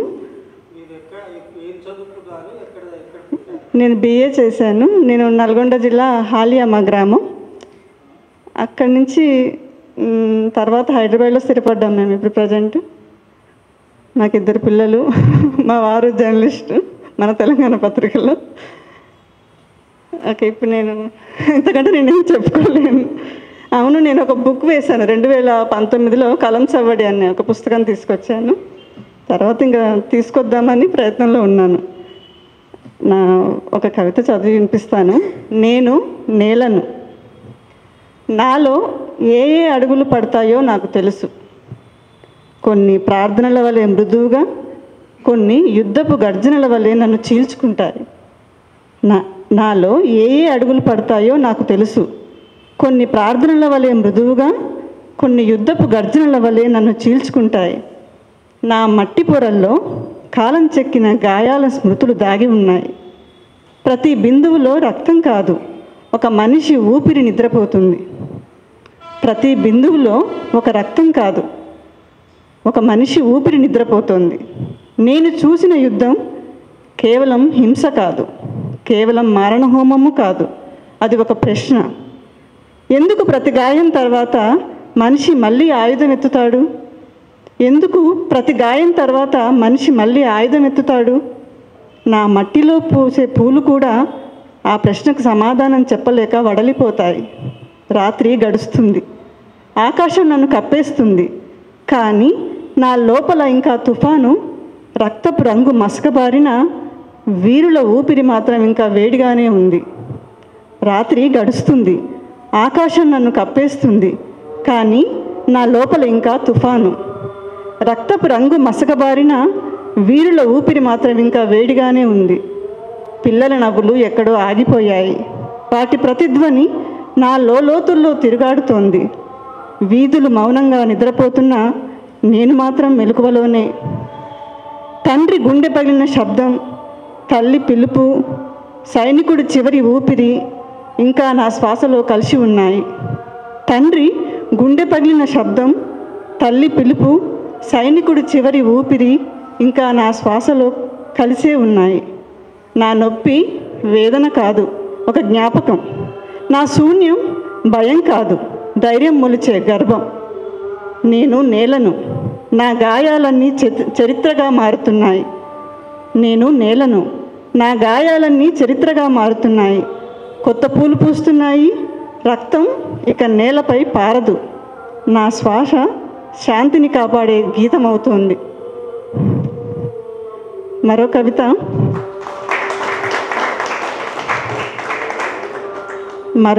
దేశం అంటే మట్టి కాదని. దేశం అంటే మట్టి కాదని, అసమానతలుండవని బాల్యంలో చేయించిన ప్రమాణం ఇప్పుడు గాలిలో కలిసిపోయింది. దేశం అంటే మట్టి కాదని, అసమానతలుండవని బాల్యంలో చేయించిన ప్రమాణం ఇప్పుడు గాలిలో కలిసిపోయింది. నిన్నటి ఆశలు ప్రశ్నలై నీడలా నా ముందు నిలిచాయి. నా ఉనికి బూటకమని తెలిసినప్పుడు మట్టినైనా కానందుకు సిగ్గుతో తల వంచుతున్నాను. మలినమైన మనసుల వాసనతో పొద్దు పొడుస్తుంది ప్రతి ఉదయం. మలినమైన మనసుల వాసనతో పొద్దు పొడుస్తుంది ప్రతి ఉదయం. ఆ వెలుగు కూడా ఏడ్చే గొంతులను నొక్కిపట్టి చిరునవ్వు చూపుతుంది. తెలిసినా తెలియనట్టు దేశపు ముఖాన్ని దాచలేక నా నీడలోనే చిక్కుకొని బాధపడుతున్నాను. ఛాందస విశ్వాసాలకు నీళ్ళెవరు పోశారు? ఛాందస విశ్వాసాలకు నీళ్ళెవరు పోశారు? మతం పేరిట మనసులు ఎవరు కాల్చారు? కుల కత్తులతో ఎవరు విభజించారు? నిన్ను నన్ను గీతల్లో నిలబెట్టిందెవరు? అడిగి అడిగి మూగగా మిగిలిపోతున్నాను. ఇది కొత్త కాదు, రేపు ఆగదు. దేశం అంటే ఇంతేనా? ఒక జెండా, ఒక గీతం, లేక ఒక నినాదం. అసమానతలే జాతీయ చిహ్నాలైతే, అమానుషమే తీవ్రమైతే మనిషి ఏ మట్టిపై నడుస్తాడు? మట్టిలా మనిషి లేని దేశం, మనిషిలా మట్టిని మరిచిన దేశం. ఇదేనా మన జవాబు? మట్టిలా మనిషి లేని దేశం, మనిషిలా మట్టిని మరచిన దేశం. ఇదేనా జవాబు?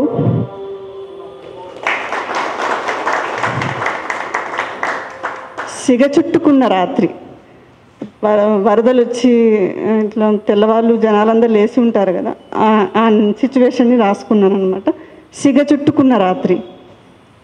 బురదలో పడ్డ అన్నం మెతుకులను శుభ్రం చేస్తున్న ఈ రాత్రికి రెప్పవాలట్లేదు. బురదలో పడ్డ అన్నం మెతుకులను శుభ్రం చేస్తున్న ఈ రాత్రికి రెప్పవాలట్లేదు. సొమ్మసిల్లిన ఆకలి ఇంకా మెలకువగానే ఉంది.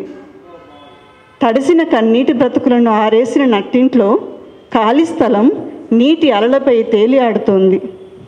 చేష్టలుడిగిన నిస్సహాయత ఇంకా మెలకువగానే ఉంది. తడిసిన కన్నీటి బ్రతుకులను ఆరేసిన నట్టింట్లో ఖాళీ స్థలం నీటి అలలపై తేలి ఆడుతోంది. చేష్టలు ఉడిగిన నిస్సహాయత ఇంకా మెలకువగానే ఉంది. చివికిన పాత ఇంటి గోడల్లాంటి ఆశలను అరికాళ్ళతో చిదిమివేసిన నేల కళ్ళకి కనబడట్లేదు. చివికిన పాత ఇంటి గోడల్లాంటి ఆశలను అరికాళ్ళతో చిదిమివేసిన నేల కళ్ళకి కనబడట్లేదు. కాటి కాపరి చేతికర్రతో ఎగదోస్తున్న ఈ రాత్రి నిప్పు ఆరట్లేదు. కాటి కాపరి చేతికర్రతో ఎగదోస్తున్న ఈ రాత్రి నిప్పు ఆరట్లేదు. శతాబ్దాల దుఃఖాన్ని గొంతు చీల్చుకున్న ఆకాశాన్ని పేగు కదిలిన వాళ్ళెవరూ సముదాయించలేనట్లుంది. శతాబ్దాల దుఃఖాన్ని గొంతు తీల్చుకున్న ఆకాశాన్ని పేగు కదిలిన వారెవరూ సముదాయించలేనట్లుంది.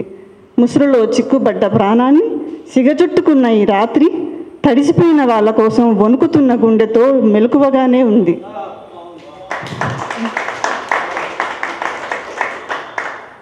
యుద్ధం, మరణిస్తున్న మనిషిని కాపాడుకునే పోరాటం. ఒకరోజు నీ ఊపిరి తిరుగుబాటు చేస్తుంది. నీ గుండె వేళ్లలో నీరు ఆరిపోకముందే ఒరిగిపోతుంది. నీవు బ్రతికే ఉండవచ్చు, కానీ బ్రతకడం మాయమవుతుంది. ఒకరోజు నీ ఊపిరి తిరుగుబాటు చేస్తుంది. నీ గుండె వేళ్లలో నీరు ఆరిపోకముందే ఒరిగిపోతుంది. నీవు బ్రతికే ఉండవచ్చు, కానీ బ్రతకడం మాయమవుతుంది. ఇది యుద్ధం.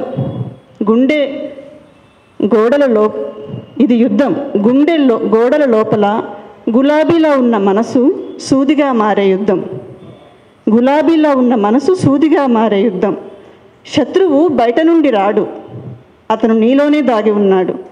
అంతరాత్మ అడుగడుగునా నీ నడకను సందేహిస్తుంది. వెలుగులో నిలిచిన ప్రతి నీడ చీకటిని నిందిస్తుంది. నీవు చూసే ప్రతి ముఖం నీ లోపాన్ని ప్రతిబింబిస్తుంది. ఇది యుద్ధం. మానవత్వం తనను తానే కోల్పోతున్న చివరి ఘట్టం. పిల్లలున్నారు, తల్లులు లేరు. మాటలున్నాయి, మనసులు లేవు. ఇల్లున్నాయి, వెచ్చదనం మాయమైంది. మరణాలున్నాయి, కానీ బ్రతికిన వాళ్ళే శ్మశానాలు అయ్యారు.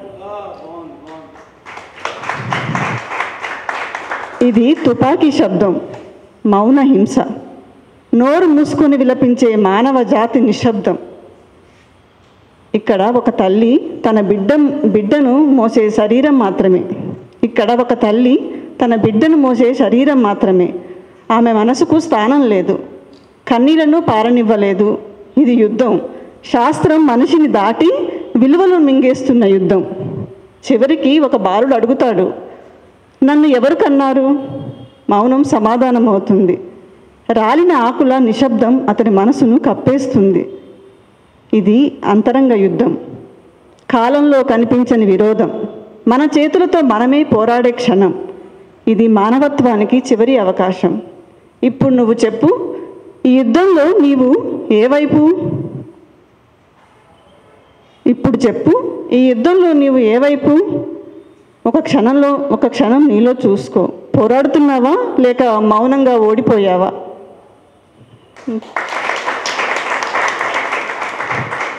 చివరిగా టైం ఉందా?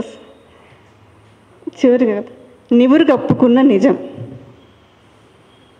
మేమిటు మీరటు, నడుమ కత్తుల గడప. మేమిటు మీరటు, నడుమ కత్తుల గడప. అవును, మీరేమిట్లు? నేల ఇంకా నిబ్బరంగానే ఉంది, పాదాలకేదో దిగబడ్డ బాధ. తాతల మెడకున్న ఎంగిలి ముంతల ముక్కలని అంతా నేల ఇంకా నిబ్బరంగానే ఉంది, పాదాలకేదో దిగబడ్డ బాధ.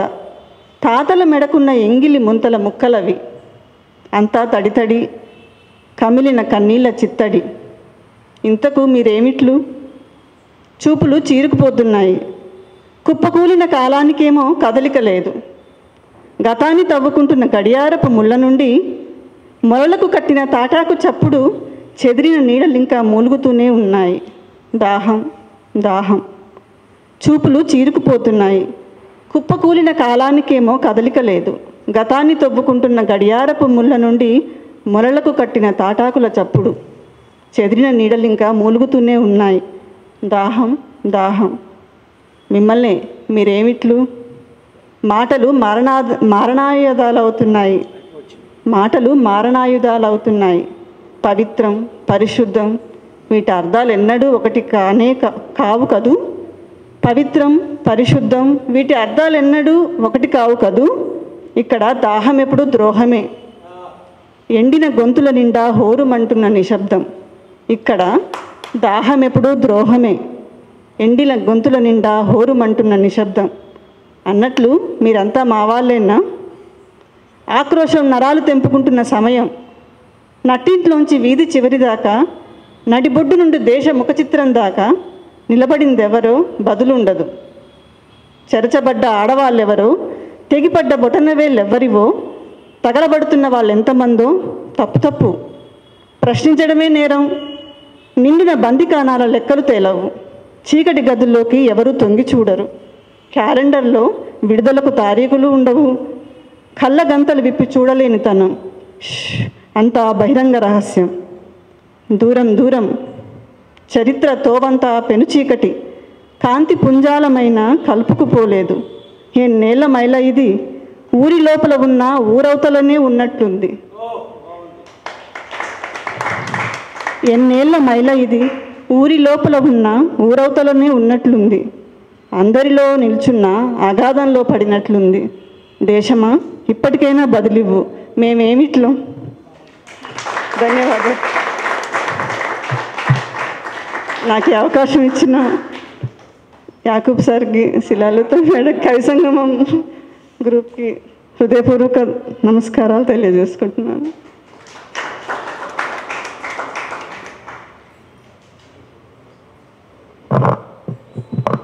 తను రాసేది కవిత్వమేనా కాదా అనే సందేహం నుంచే ఒక మనుషుల మధ్య మానసిక సంఘర్షణను చిత్రీకరించిన కవయిత్రి లావణ్య సైదీశ్వర్ గారికి కృతజ్ఞతలు. చాలా మంచి కవిత్వం అందించారు. మేముట్లే, మేము కవులం. మనం ఇట్లమే, మనం కవులం, మేము కవులమే. ఇప్పుడు మహేష్ వేల్పుల పరిచయం స్టార్టింగ్ చెప్పినాం కదా.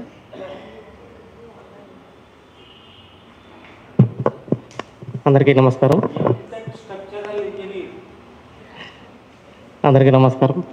నా పేరు మహేష్ వేల్పుల. సారీ ఇప్పుడు బాగానే చదువుకున్నా. అంటే మొదటి నుంచి కవితలు రాస్తున్నా, కథలు రాస్తున్నా అనే విషయం నాకు అంటే ముందు నుంచి నాకు when I was started. So that time I don't know that, నాకు తెలియదు అనమాట అది కవితలా నాకు తెలియదు. అంటే ఏదైనా సందర్భం వచ్చిన పండుగలు కానీ పబ్బాలు కానీ లైక్ ఇంకేమైనా ఉత్సవాలు ఏమైనా అలాంటివి వచ్చినప్పుడు ఇట్లా పేజ్ మొత్తం రాస్తుండే. ఒక అన్ని A4 పేపర్స్ అని పట్టుకొచ్చి దాంట్లో మొత్తం రాసి అన్నీ రాసుకుంటుండే. తర్వాత అంటే ఏమంటారు, ఇప్పుడు సీతాఫలాలు తీసుకొచ్చి మగ్గబెట్టిన తర్వాత తింటే ఎంత మంచి అనిపిస్తుందో అట్లా అప్పుడప్పుడు తీసి మళ్ళీ నేనే చదువుకుంటుంటే నేనే రాసింది బాగానే రాసా కదా అనిపిస్తుంది. ఆబ్వియస్లీ ఎవరు రాసింది వాళ్ళకి బాగానే అనిపిస్తుంది. తర్వాత నేను బీటెక్ చేస్తున్నప్పుడు నేను అలా తీసి చదువుతుంటే మా ఫ్రెండ్స్ చూసి ఏం రాసినవరా అంటే ఏం లేదు మామ, ఏమంటారు అట్లా ఏదో అట్లా రాసిన ఊరికే నాకు వచ్చినటువంటి భావాలని చెప్పి అట్లా మళ్ళీ బ్యాగ్లో పెడుతుండే. నేను లేనప్పుడు మా ఫ్రెండ్స్ తీసి చదివారనమాట. ఇంత బాగా రాస్తున్నావు మళ్ళీ ఎందుకు ఇట్లా దాచుకుంటున్నావు, ఆ రాసినవి ఏమంటారు జనాలకి చూపిస్తే బాగుంటుంది కదా, జనాలు చదువుతారు అంటే నాకు అప్పుడు అర్థమైంది అనమాట. అంటే నేను చెప్పినట్టుగా ఎవరు రాసింది వాళ్ళకు నచ్చుతుంది, బట్ పక్క వాళ్ళ నుంచి అంటే వాళ్ళు నచ్చింది అని ఒక వర్డ్ వచ్చినప్పుడు సో మనకి ఇంకా కొంచెం కాన్ఫిడెన్స్ పెరుగుతుంది అనమాట. అంటే బాగా రాసినాం జనాలకు నచ్చుతుంది అని చెప్పేసి అనిపించుండే. సో అట్లా రాయడం, తర్వాత దాన్ని సోషల్ మీడియాకు తీసుకొచ్చిన తర్వాత ఇన్స్టాగ్రామ్లో అంటే ఇప్పుడు మనం ఉన్న జనరేషన్కి ఇన్స్టాగ్రామ్ అయితే తొందరగా రీచ్ అవుతుందని చెప్పేసి ఇన్స్టాగ్రామ్లో ఒక పేజ్ స్టార్ట్ చేసి రాసిన అన్నిటి కూడా అట్లా పోస్ట్ చేస్తుండే. తర్వాత ఫేస్బుక్లో కూడా యాక్టివ్ ఉంటుండే. సో ఎప్పుడైతే తెలంగాణ సాహితీ కానీ ఈ కవి సంగమం ఇవి ఎప్పుడైతే నాకు పరిచయం అయ్యాయో అప్పుడు నాకు అధ్యయనం బాగా పెరిగిపోయింది అనమాట. అంటే చదవడం ఇన్ ద సెన్స్ లైక్ అంటే పెద్ద పుస్తకాలు ఏం చదవలేదు, అంటే నా చుట్టూ పెద్ద జీవితాలు ఉన్నాయి, పుస్తకాల కంటే జీవితాలు ఉన్నాయి. అంటే నేను వచ్చి పల్లెటూరు అనమాట, మాది తొండా తిరుమలగిరి సూర్యాపేట. సో ఖచ్చితంగా మనము అంటే విలేజ్ ఎన్విరాన్మెంట్ కాబట్టి అక్కడ ఉన్నటువంటి జనాల్లో ఉన్నటువంటి బాధలు గోసలు అన్నీ కూడా మనకు తెలుస్తూ ఉంటాయి. సో ముఖ్యంగా నేను వ్యవసాయ కుటుంబం, మా తల్లిదండ్రులు కూడా వ్యవసాయం కూలి. సో ఇంకా మెటీరియల్ మనకి పెద్దగా వెతుక్కోవాల్సినటువంటి అవసరం ఉండదు, మనం రోజు చూస్తూనే ఉంటాం ఇంట్లో తల్లిదండ్రులు పడే బాధలు పంట కోసం దానికోసం అవన్నీ మనం చూస్తూనే ఉంటాం కాబట్టి మెటీరియల్ కోసం మనం పెద్దగా ఇబ్బంది పడాల్సినటువంటి అవసరం ఉండదు. అంటే వాళ్ళు పడే బాధను మనలో ఒంపుకుంటే అది ఒక పెద్ద కవిత్వం రావడం అనేది పెద్ద కష్టమైన పని ఏం కాదు. సో అట్లా నేను రాయడం స్టార్ట్ అయింది. సో ఎప్పుడైతే కవి సంఘంలో వాస్తవానికి నేను ఎక్కువ ఏం పోస్ట్ చేయలేదు, బట్ నేను డాడీ అని పిలుస్తున్నాను యాకుసాన్ని. సో అట్లా నేను చాలా ప్రోగ్రామ్స్కి వెళ్తుండే, కవి సంఘం నిర్వహిస్తున్నటువంటి చాలా ప్రోగ్రామ్స్కి అటెండ్ అయినా. అట్లా నేను అప్పుడప్పుడు వేదికల మీద కవితలు చదివినప్పుడు వాళ్ళందరూ విని కూడా బాగా రాస్తున్నా బాగుంది అని చెప్పేసి అంటుంటే ఇంకా దాన్ని కంటిన్యూషన్లో అవుతుండే. బట్ ఈ మధ్యలో కొంచెం గ్యాప్ వచ్చింది, ఎందుకంటే కొంచెం కార్పొరేట్ జీవితం కాబట్టి కార్పొరేట్ కూలీలం అయిపోయినాం. సో అట్లా ఉంటుంది. ఇప్పుడు నేను రాసిన ఒక 3-4 కవితలు వినిపిస్తాను. శీర్షిక ఎల్లవయత. సూర్యుడిని దంట పెట్టుకొని పోతున్న అవ్వ మెడలో పుత్తలతాడు తప్ప ఇంకేం కానొస్తలే. సూర్యుడిని దంట పెట్టుకొని పోతున్న అవ్వ మెడలో పుత్తలతాడు తప్ప ఇంకేం కానొస్తలే. బహుశా సొమ్ములతో పాటు నవ్వులు కూడా లిక్కర్ షాపు గల్లా పెట్టెలో చేరాయి కావచ్చు. నెత్తీర పోసుకున్నట్టున్న పత్తి చేనులో మునుం బట్టి చిట్ట పత్తి తీసి జోలలు వేసుకుంది. గా జోలనే బిడ్డకు జోల వాడుతుందని, గా జోలనే దుగుట్ల దీపానికి సమురైతుందని. గడిగడికి బుక్క నీళ్లు తాగి మునుం వెంట ఉరుకుతూనే ఉంది. కాలం కంటే వేగంగా పరిగెడుతున్న ఆమె రెట్టలను చూసి కాలం కంటే వేగంగా కదులుతున్న ఆమె రెట్టలను చూసి గరక తుంగపోసలు పుటపుటాలం కాళ్లకు మెత్తటి పరుపైనాయి. తుమ్మ యాప చెట్టు విసనకర్రలా మారి గాలులు ఊపుతున్నాయి. ఇరాం లేకుండా పనిచేస్తున్న ఆమెకు కాగమ్మ యాదికి చేసేదాకా తెలియదు పగటి పువ్వ తినాలని. పెయ్యిలింత ఆసరా లేకున్నా ఇంటికి ఆసమైన ఎల్లవ్వ ఎల్లిపాయ కారం సల్లబొట్టు అమ్మలక్కల కూరను కలిపి కూసింత కడుపు నింపుకుంది. వామ్మో ఎల్లవ ఏం పత్తి తీసుకున్నలా అంటే ముఖం ఎన్నెలయింది, అలుకుపట్టలా సందమైంది. చెమటను చూపిస్తూ తంగేడు పువ్వు లెక్క నవ్వుతోంది. భర్తను చూసుకుంటా గుడ్ల నిండా నీళ్లు తీస్తోంది. పొద్దుగుకి ఇంటి బాట పట్టిన ఎల్లవ్వ అలుగుళ్ళ నీటితో మగం నలుక్కొని బుడం దోసకాయ పువ్వు లెక్క మెరుస్తోంది. శ్రమణంతా నింపిన బస్తా 50 కిలోల అయిందనగానే ఎగిరి గంతేసింది. ఒలింపిక్స్ విజేత లెక్క సంబరపడింది. చెమటను ముద్దాడిన 500 కాగితం 5 నిమిషాలు కూడా కొంగిముడిలో ఒదిగినే లేదు. ఏడంగొచ్చిండో ఎల్లయ్య ఆ కాగితాన్ని ఎగరేసుకపోయిండు. చీపులిక్కర దాగి ఆమె రెక్కల కష్టాన్ని పొగిలబెట్టి కాల్చిండు. ఇరాం లేకుండా పనిచేసే ఎల్లవ్వ కొంగుముడి వరల్డ్ బ్యాంకు అయ్యేదిన్నాడు. గా పెంకుటిల్లు కాంక్రీట్ స్లాబ్గా మారేదిన్నాడు. ఇరాం లేకుండా పనిచేసే ఎల్లవ్వ కొంగుముడి వరల్డ్ బ్యాంకు అయ్యేదిన్నాడు. గా పెంకుటిల్లు కాంక్రీట్ స్లాబ్గా మారేదిన్నాడు. గా పిల్ల ఊగేటి చీర ఉయ్యాల టుంగుటు ఉయ్యాలై ఊగేదిన్నాడు.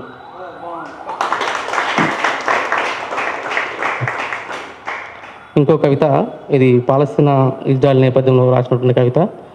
చాలా దుఃఖపూరితంగా అనిపించినప్పుడు రాసినటువంటి కవిత.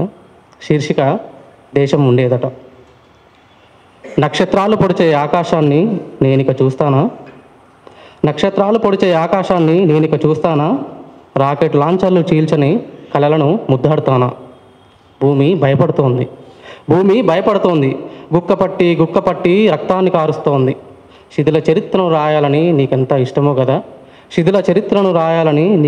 ఇష్టమో కదా. అదిమి పట్టి ఏడుస్తున్న శబ్దం నీకు రాగమెలా అవుతోంది. అవిసిపోయిన గుండెలపై బలవంతపు సంతకం ఎలా పెట్టాలనిపిస్తోంది.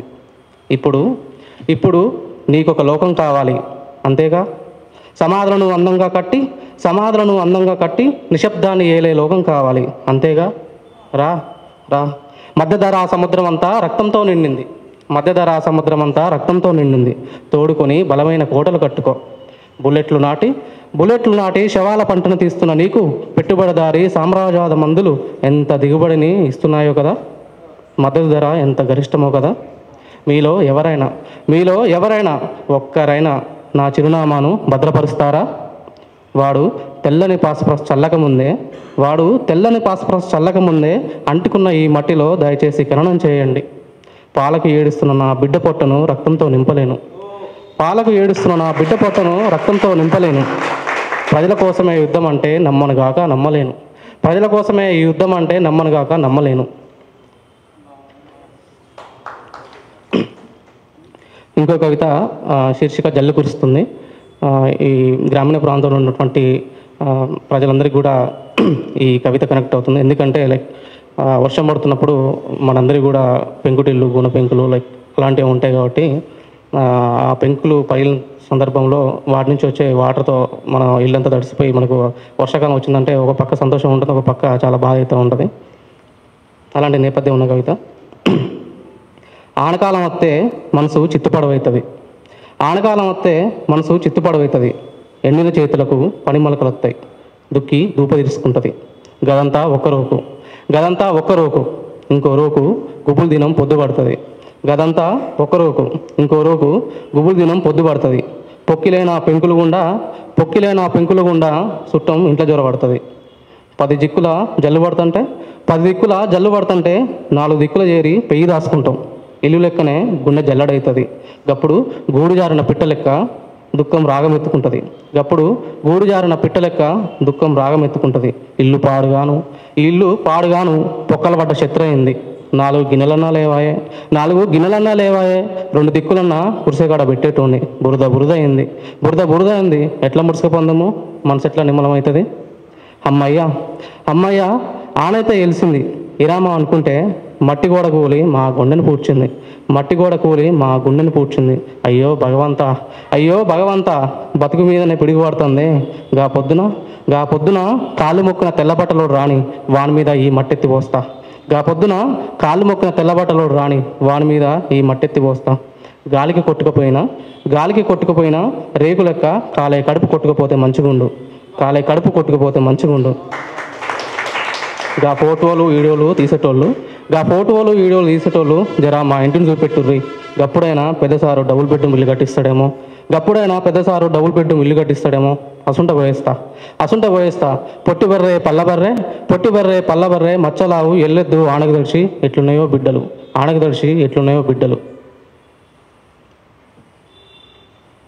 ఇంకో కవిత, ఇది కూడా పాలస్తీనా ఇజ్రాయెల్కు యుద్ధ నేపథ్యంలో రాసినటువంటి కవిత, ప్రేమికులకు మధ్య నడిచేటువంటి ఒక కవిత. శీర్షిక బిగి కవిలితో. ప్రియా నాకిక్కడ ఇంకేం మిగలలేదు, నీతో కలిసి బ్రతకాలనే ఆశ తప్ప. చివరగా నిన్నోసారి చూడాలని ఉంది. రాసుకున్న లేఖలన్నీ విద్వేషం మంటల్లో బూడిదయ్యాయి. ఇప్పుడు నీ కవిట చేరి జీవిత లేఖలు రాసుకోవాలని ఉంది. నీ కాటుకను సిరాగా అందిస్తావు కదూ. దేహాలు ఒక్కటైన మనల్ని దేశాలు వేరనే విధ్వంసం ఒకటి ప్రబలుతోంది. మన ప్రేమతో పాటు చిన్నారి తల్లుల్ని, గర్భాశయ కూనల్ని కన్నీటి అలలపై విసిరేస్తోంది. బాంబు చప్పుల మధ్య నీ నుదుటిపై ఒక ముద్దుగా నిలవాలనుంది. ఆ ముద్దు దండోరాతో ప్రపంచపు తల్లికి ప్రేమను ఒకసారి గుర్తు చేయాలని ఉంది. ఆ మధ్యధరా సముద్రంపై ఆ వెస్టర్న్ వాల్పై నీ ఒళ్ళో తలవాల్సిన క్షణాలు, ప్రేమగా నిమిడిన దృశ్యాలు ఇక జ్ఞాపకాలు అవుతాయంటే నేనెట్టా గుండెలు బాదుకునేది. సరిహద్దులు లేని ప్రేమకు దేశ సరిహద్దులంటూ నిన్ను ఆపుతున్నారా? నేనొస్తా ఒళ్ళంతా గాయాలతోనైనా ప్రేమ గీతికను బహుమానంగా తెస్తా. కొన ఊపిరిగా ఉన్న ఆయన. రాకెట్లు విసరబడుతున్న చోట కొన్ని నవ్వుల్ని చల్లుదాం. దిక్కులు కూలకుండా ప్రేమను అడ్డుగా పెడదాం. ఆ సరిహద్దున పెదాలతో జీవవాసనొకటి అందిద్దాం. ప్రేమైన నీకు బిగి కౌగిలితో. థ్యాంక్ యూ యాకూబ్ డాడీ, నాకు ఈ అవకాశం ఇచ్చినందుకు, ఓపిక విన్నందుకు కూడా మీ అందరికీ ధన్యవాదాలు.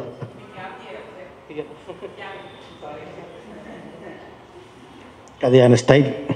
ఒక కవికి ఒక స్టైల్ ఉండాలనేది మేము కవిత్వంలో వచ్చినప్పుడు కొత్తలో చూసేవాళ్ళం.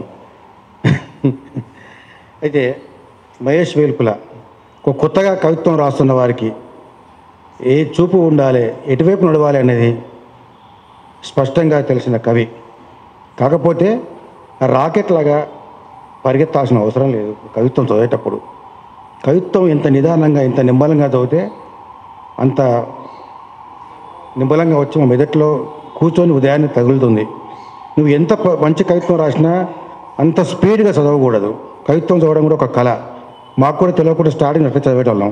మా సీనియర్లు చెప్పేవాళ్ళు, అరే అట్లా కాదు, ఇటు చదవాలి అనేది. అంటే ఇది లేదు, కవిత్వం మనకు అందాలి కనుక కవిత్వం రెండరింగ్ ఇంపార్టెంట్.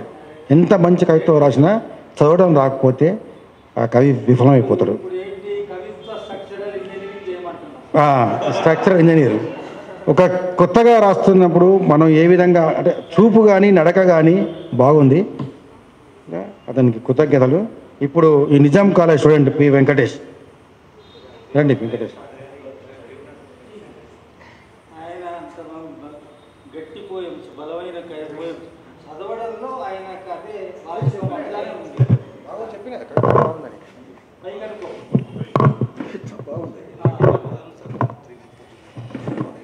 అందరికీ ముందుగా మా నిజాం కళాశాలకు ఇచ్చేసినందుకు ప్రత్యేకమైన ధన్యవాదాలు.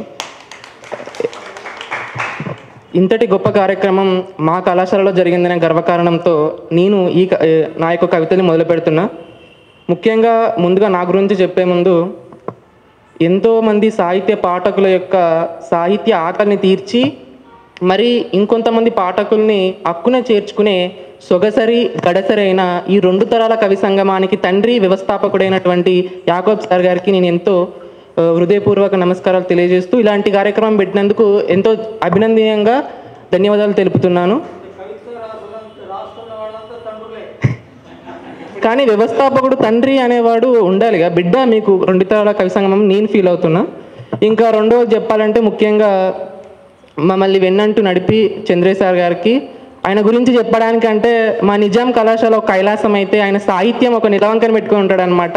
ఆ సాహిత్య తృష్ణతో మాలాంటి కలువలు ఎంతోమంది కవిత్వాలు వికసింపజేస్తాయి.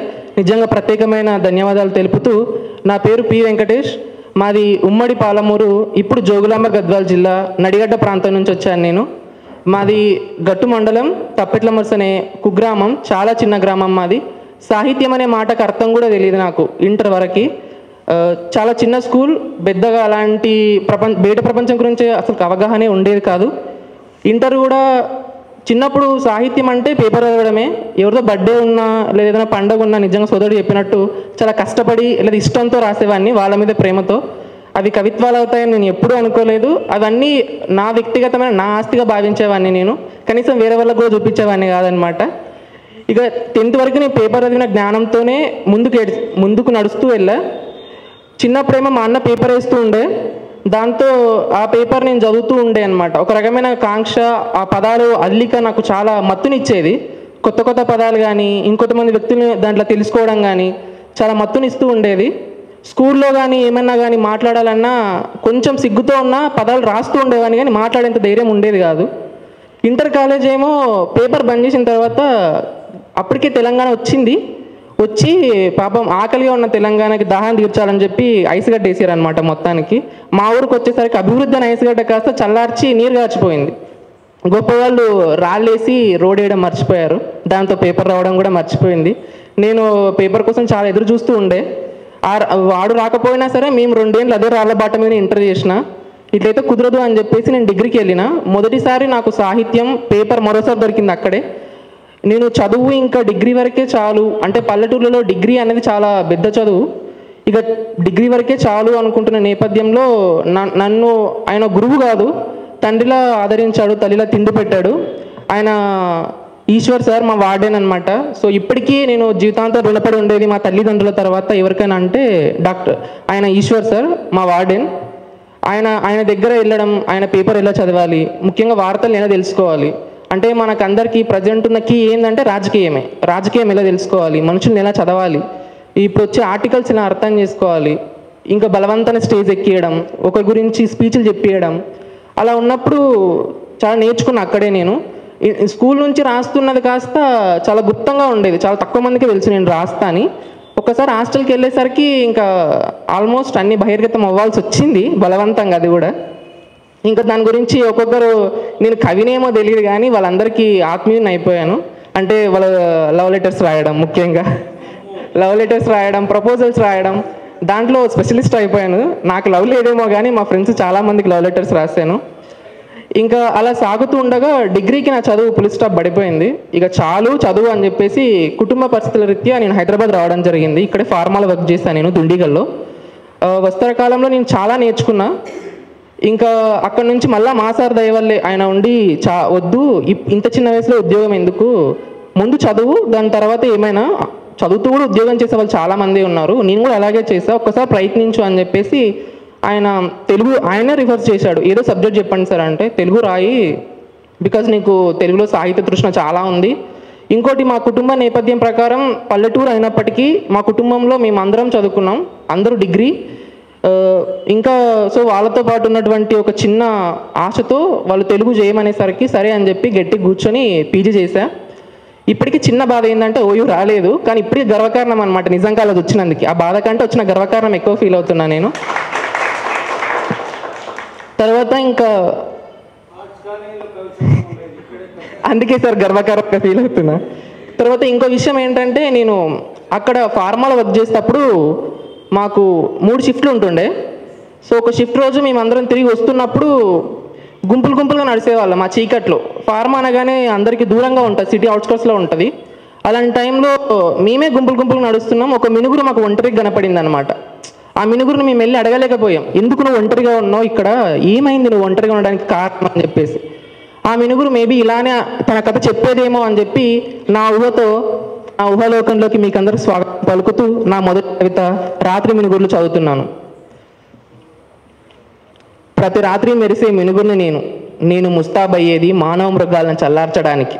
వేలు పట్టుకున్న వాడే ఎడారిలో వదిలేస్తే దాహానికయ్యి మురుక్కుంటలోకి వచ్చాను.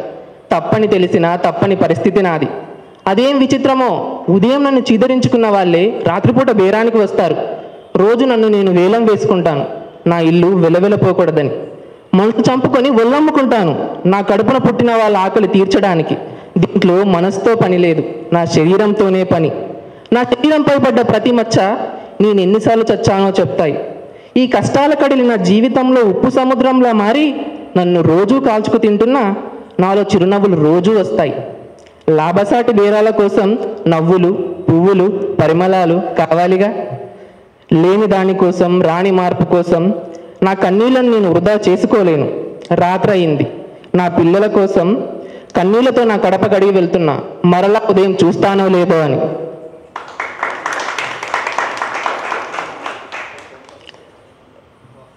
తర్వాత మన 78 వసంతాల స్వతంత్రం చేసుకోవడం జరిగింది మనందరం. దానిపై నేను ఒక రోజు వచ్చే పత్రికలో అంశాన్ని తీసుకొని ఒక చిన్న కవిత రాయడం జరిగింది. శీర్షిక 78 వసంతాల మూఢ స్వాతంత్రం. గగన వీధులు ఎగురుతున్నామని ఆనందపడాలా, మూఢనమ్మకాల ముసుగులో ఉన్నామని బాధపడాలా, జ్ఞానానికి పుట్టినిల్లు నా దేశమని గర్వపడాలా, అజ్ఞానుల చేతిలో నలుగుతుందని బాధపడాలా, అన్ని రంగుల పూమాల అని మురిసిపోవాలా, రంగు రంగుకు రాజేసుకున్న నిప్పును చూసి భయపడాలా, స్త్రీలే దేవతలను పూజిస్తున్నారని సంబరపడాలా, చిన్నారుల నుంచి ముసలమ్మల వరకు జరిగే అకృత్యాలను చూసి సిగ్గుపడాలా, నా దేశం సాంస్కృతి నాగరికతలు నిలవని సంకలు గుద్దుకోవాలా, ఇప్పటికీ జరిగే అసాంఘిక అనాగరికత పనులు చూసి ఆశ్చర్యపోవాలా, కార్యాలయాల సొంపును చూసి ఔరా అనాలా, భవితనిత్య పాఠశాలను చూసి ఏమిరా అనాలా. స్వతంత్ర గాలులు వచ్చి ఇన్నేళ్ళు అవుతున్నా మనం ఇప్పటికీ మోతబార్ల చేతిలో కీలు బొమ్మలమే. ఇది నేను రీసెంట్గా రాయడం జరిగింది. తర్వాతది రాసింది నేనైనా పురుడు పోసింది మాత్రం E2 హాస్టల్ ఓయూలో. అక్కడ అందరూ నిరుద్యోగ సోదరులు ఉంటారు. సో నిరుద్యోగతని నేనెందుకు నా తెలుగులో రాయకూడదు అంటే అచ్చులతో నేనెందుకు రాయకూడదు అని చెప్పేసి దీంట్లో అచ్చులు ఏవైతే ఉన్నాయో వాటితో కలిపి రాయడం జరిగింది. దీని శీర్షిక విద్యార్థి నుంచి నిరుద్యోగి వరకు నా ప్రస్తావన. అమ్మ కోసం ఆకలిని భరించి ఇల్లు వదిలి ఈటలా మాటలు వస్తున్నా, ఉప్పు కారం లేని తిండి తిని ఊర్లో తలెత్తలేక, రుచిలా తపస్సు చేస్తూ ఎక్కడా కొలువు అంటే ఏం చెప్పాలో తెలియక, ఏమైనా పర్వాలేదు కొలువు కొట్టాలని 5,000 నోట్లో వెళ్ళడం కోసం కాదు, ఆత్మగౌరవం కోసమని ఒంటి మేట మీద నిలబడి ఓర్పుతో ఎదురు చూస్తే ఔషధంలా కొలువు వస్తుందనుకుంటే అహంకారం పాలకుల దాయే, అంతఃపురం నుంచి బయటికి రారాయే.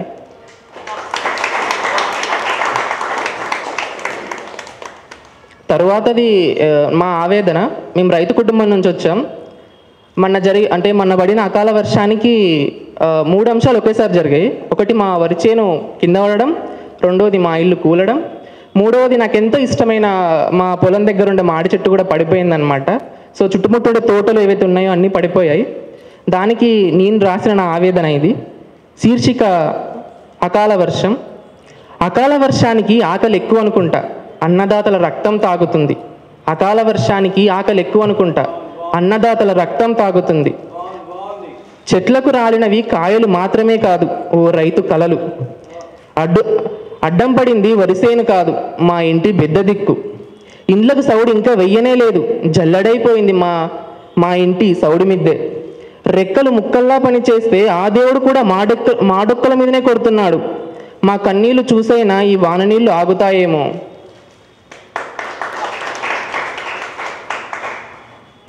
తరువాత చివరిది, ఇది మా కాలేజ్ గురించి నేను రాసిన అనుభవం. వస్త్రకాలం పూర్తయిన సందర్భంగా నేను రాశాను. దీనికి శీర్షిక నా కాలేజ్ ముచ్చట్లు. మర్చిపోలేని జ్ఞాపకాలు, వదులుకోలేని బంధుత్వాలు, మా కోసమే ఎదురు వచ్చే ఆత్మీయతలు, చింత చెట్టు కింద చేరుతీరిన రోజులు, క్యాంటీన్లో తాగిన టీలు, ఫుడ్ కోర్ట్లో తిన్న టిఫిన్ బాక్సులు, ప్రిన్సిపల్ సార్ కోసం ఎదురు చూసిన చూపులు, హాస్టళ్ల కోసం కొట్లాటలు, పెరుగు కోసం చేసిన ధర్నాలు, క్లాసులో నవ్వులు, బయటకు వస్తే గ్రూపులు, ఒకరినొకరు చూసుకున్న వలపు బాణాలు, మధ్యలోనే ముగిసిపోయిన ప్రేమ కథలు,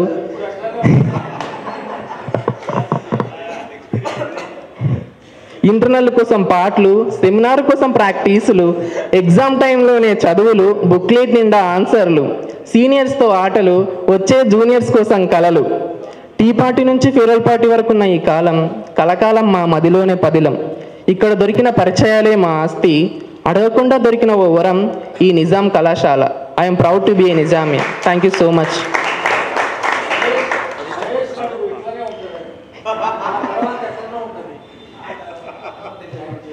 చివరగా చిన్న ఒక నిమిషం.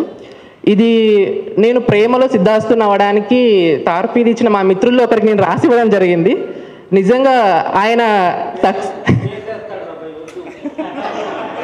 కేసు అయినా పర్వాలేదు, నేను చిన్న కవిత రాసి చెప్పేస్తాను.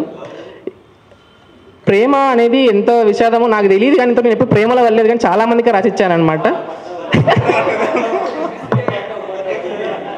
ఇది తొలి ప్రేమలో నా మలి కవిత.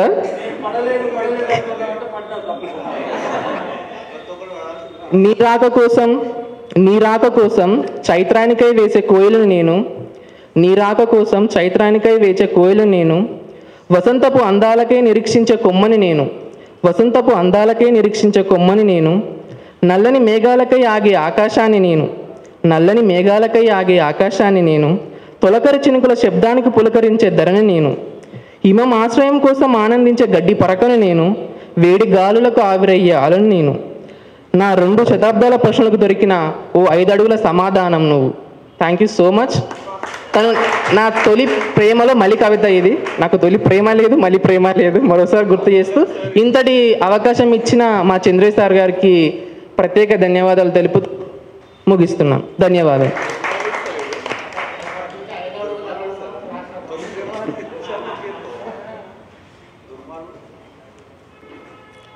పి వెంకటేష్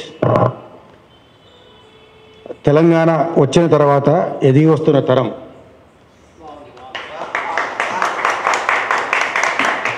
మినుగురులు కవిత చాలా అద్భుతం. చీకటిలో మినుగురు మనకు ఎట్లా వెలుగునిస్తుందో మన కవులం కూడా ఈ చీకటి సమాజానికి వెలుగు దివిటీలం. మనం కూడా మినుగురులమే. ఆ తర్వాత చెప్తా. మినుగురు చీకటిలో ఎట్లిస్తుందో మన కవులం కూడా అలానే. 2 మినుగురిని వేషం మీద చాలా కవితలు వచ్చినాయి, చాలా కవులు రాశారు, కానీ ఈ డిక్షన్లో ఎవరు రాయలేదు.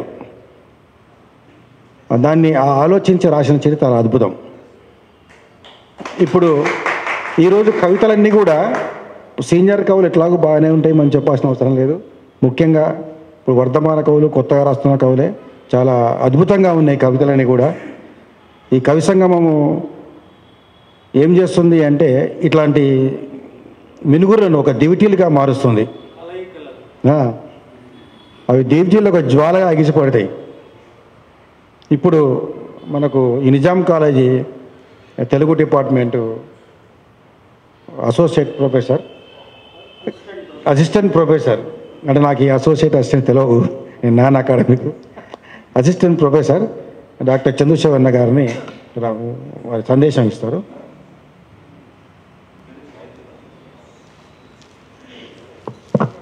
అందరికీ నమస్కారం. అన్న అక్కడ నుంచి ఇక్కడ వచ్చేసరికి నన్ను అసిస్టెంట్ కాస్త అసోసియేషన్ చేశాడు. ధన్యవాదాలు అన్న.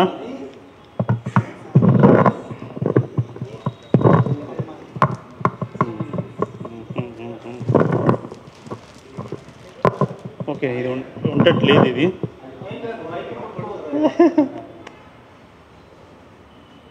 2 తరాల కవి సంగమం ఈరోజు కార్యక్రమం చాలా బాగా జరిగింది. ప్రతి కార్యక్రమం లాగే ఈరోజు కూడా ఒక 3 తరాలకు సంబంధించిన కవులు ఇక్కడికి వచ్చి 3 తరాలకు సంబంధించిన కవులు ఇక్కడికి వచ్చి తమ కవిత్వాన్ని, జీవితాన్ని కవిత్వంగా మలిచిన విధానాన్ని పంచుకోవడం చాలా ఆనందంగా ఉంది. ముఖ్యంగా నిజాం కళాశాల విద్యార్థులకు ఒక ప్రేరణగా ఉంది. ఈ కవి సంగమం ఇట్లాంటి జీవకళతో ఉట్టిపడడానికి చాలామంది పనిచేస్తున్నారు. అన్న యాకూబ్ అన్న ఒక్కడంటే ఆయన ఒప్పుకోడు, కాబట్టి చాలామందికి పనిచేస్తామని చెప్తున్నాను. ఆయన నిజానికి యాకూబ్ అన్న గురించి మాట్లాడాలంటే గంటలు సరిపోతుంది. యాకూబన్న చేసిన కృషి మీద మనకు సోమవారం నాడు రవీంద్ర భారతిలో మొదటి అంతస్తులో డేలాంగ్ సెమినార్ ఒకటి నడుస్తోంది. ఆ ప్రోగ్రాంకి మీరందరూ రావాల్సిందిగా మిమ్మల్ని అందరినీ విజ్ఞప్తి చేస్తున్నాను. అదేవిధంగా ఈరోజు కవి సంగమం గురించి కొన్ని విషయాలు మాట్లాడుకోవాలి. ముఖ్యంగా సైదేశ్వరి మేడం గారు కవిత్వం చదివిన తర్వాత మా పిల్లలు అక్కడ ఉండి నేను గమనిస్తున్నాను, వాళ్ళ కళ్ళలో ఒక మెరుపులు కనిపిస్తూ ఉన్నాయి. కవిత్వం ఎక్కడి నుంచి మొదలయ్యి ఎట్లా ఎదుగుతారు కవులు అనేది మేడం ప్రయాణంలో మనం జాగ్రత్తగా చూసాం. ఇకపోతే మల్లారెడ్డి అన్న జీవితం ఒక కవిత్వం సృజనగా మారడానికి చేసిన ఒక సంఘర్షణ మనకు కనిపిస్తూ ఉంటుంది. అన్న మాట్లాడుతున్నప్పుడు జీవితం ఒక మనిషిని కవిగా ఎట్లా మలుస్తుందని చెప్పడం కోసం అన్న జీవితం ప్రత్యక్ష ఉదాహరణగా మనకి కనిపిస్తోంది. అన్న మీ జీవితం కవిత్వంగా మలిచిన విధానం చాలా అద్భుతంగా ఉంది. అదేవిధంగా మహేష్ వద్దిరాజు ప్రవీణ్ కుమార్ అన్న చెప్పినట్టుగా చాలా స్పీడ్గా మాట్లాడతాడు, నాలాగనే చాలా స్పీడ్గా మాట్లాడతాడు. అద్భుతమైన చూపు ఉంది ఆయనకి. ఒక సమస్యను ఎట్లా చూడాలి, ఆ సమస్యను చూసిన తర్వాత పరిష్కార దిశగా కవిత్వాన్ని ఎట్లా నడిపించాలనే చూపున్న వ్యక్తి ఈనాడు అవసరం, ఈ సమాజానికి చాలా అవసరం. గాలివాటంగా మాట్లాడడం లేదా ఫేస్బుక్ ఉంది కదా అని ఏది రాస్తే అది రాసేసి పోస్ట్ చేయడం అనేది చూస్తున్న ఈ సందర్భంలో చూపున్న కవులు దొరకడం, అది కూడా కవి సంగమం దొరకబట్టుకొని ఇక్కడ వేదిక మీద నిలబెట్టి వాళ్ళకు ఒక వేదికను కల్పించి చెప్పడం అనేది చాలా అద్భుతమైన విషయం, నిజమన్నా. తర్వాత సారు గ్రూప్ 2 ఆఫీసర్ గారు మాట్లాడిన విషయాలు కూడా, గ్రూప్ 1 ఆఫీసర్ చెప్పిన విషయాలు కూడా కమ్యూనిస్టు ఉద్యమాల్లో పనిచేస్తేనో లేకపోతే రాజకీయాల మీద అధ్యయనం చేస్తేనో జీవితాలు పాడైపోతాయి అని చాలామంది చెప్తూ ఉంటారు. నిజానికి ఆ పత్రికలు కానీ ఆ ఉద్యమాలు కానీ ఏ ఉద్యమైనా సరే, నాట్ ఓన్లీ కమ్యూనిస్ట్ ఉద్యమం, ఏ అస్తిత్వ ఉద్యమైనా సరే మనిషిని నిటారుగా నిలబడడానికి ఒక అవకాశాన్ని ఇస్తుంది. మనకి జీవితాన్ని ఎట్లా చూడాలి, జీవితాన్ని ఎట్లా గడపాలి అనే దానికి సంబంధించి ఒక చూపునిస్తుంది ఏ ఉద్యమమైనా సరే. అట్లాంటి చూపునిచ్చిన క్రమంలో నిటారుగా నిలబడ్డ వ్యక్తి అన్నగారు. అన్న మీ జీవితాన్ని ఆవిష్కరించారు ఇక్కడ మా విద్యార్థుల ముందు. ఆ విద్యార్థులు కూడా ఒక సంఘర్షణలో ఉన్న వాళ్ళందరూ కూడా ఉదయం 9 గంటలకు వచ్చి 1 గంటల వరకు కళాశాలలు ఉన్నప్పటికీ కూడా 2 గంటల నుంచి అన్నం తిన్న తర్వాత లైబ్రరీలో ఉంటారన్న. లైబ్రరీలోనే ఉంటారు. నేను ఎప్పుడు వెళ్ళినా కూడా అక్కడ కనిపిస్తూ ఉంటారు. సాయంత్రం 5 గంటలకు టీ తాగుతూ ఉంటారు. చాలా అద్భుతమైనటువంటి లైఫ్ నిజాం కళాశాల వాళ్ళకి ఇస్తూ ఉంది. యాకూబన్నకి ప్రత్యేక ధన్యవాదాలు. శ్రీరామతమ్మ మీకు కూడా ప్రత్యేక ధన్యవాదాలు. మీరు మా కళాశాలతో కొలాబరేషన్తో ఈ కార్యక్రమాన్ని చేయడం అనేది మా విద్యార్థులకి ఒక కొత్త చైతన్యాన్ని అందిస్తూ ఉంది. మా ఎంఎల్ విద్యార్థులు ఉన్నారు, మోడర్న్ లాంగ్వేజ్ విద్యార్థులు, ఎంఏ విద్యార్థులు ఉన్నారు. మీరందరూ వచ్చినందుకు చాలా సంతోషంగా ఉంది. ఇట్లాగే వస్తూ ఉండండి.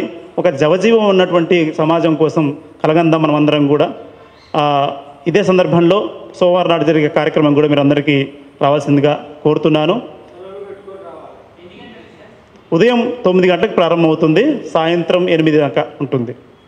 రైట్.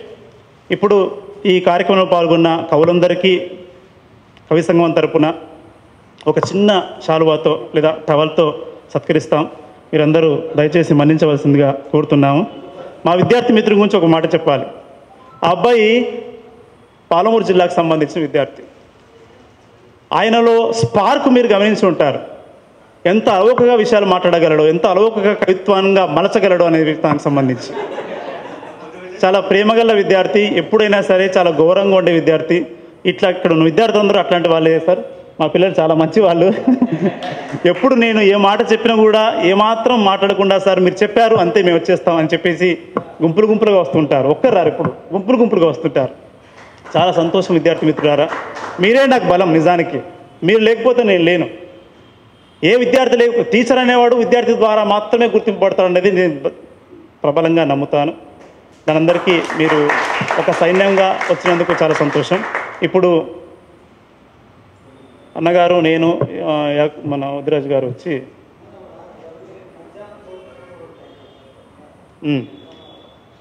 సోమవారం నాడు అంతా మనదే అమ్మా. కార్యక్రమం అంతా మనదే. మన చేతుల మీదుగా, ఈ చేతుల మీదుగా, ఈ లేలేత చేతుల మీదుగా, గరుకు చేతుల మీదుగా కార్యక్రమాలు అన్నీ జరుగుతూ ఉంటాయి. మీరందరూ తప్పకుండా మధ్యాహ్న భోజనము, రాత్రి భోజనం కూడా అన్నకు మాట్లాడి పెట్టాను. అలాంటి నేను అన్న లేట్ అయితే కనుక మా పిల్లలకి భోజనం పెట్టేయాలని తప్పకుండా పెడతా అన్నారు. ధన్యవాదాలు అన్న. ఇప్పుడు చివరిలో గ్రూప్ ఫోటో ఉంటుంది, అందరం ఉండాలి.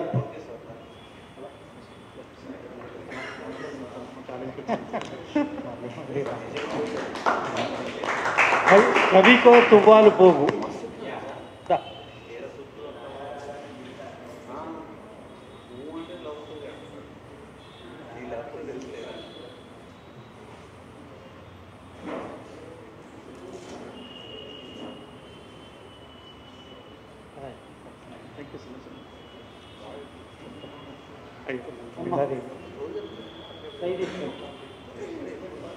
మేడం రండి ప్లీజ్.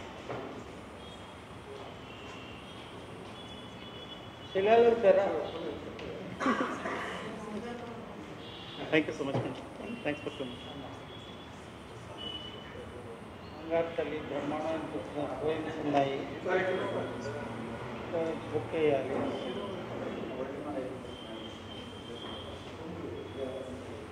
సరే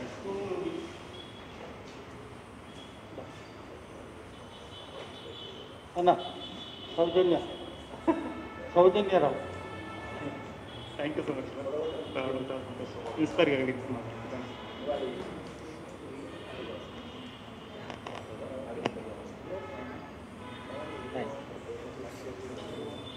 అన్న పెద్దన్న, నేను ఇవాళ ఒక టోపీ కొనుక్కొద్దాం అనుకున్నాను, హడావుడైంది. ఈసారి మా చిన్నబాబు గోవాలో ఉంటాడు, అక్కడ మంచి టోపీలు ఉంటాయి. ఓకే, ఈసారి అక్కడి నుంచి తెస్తాను. Thank you so much.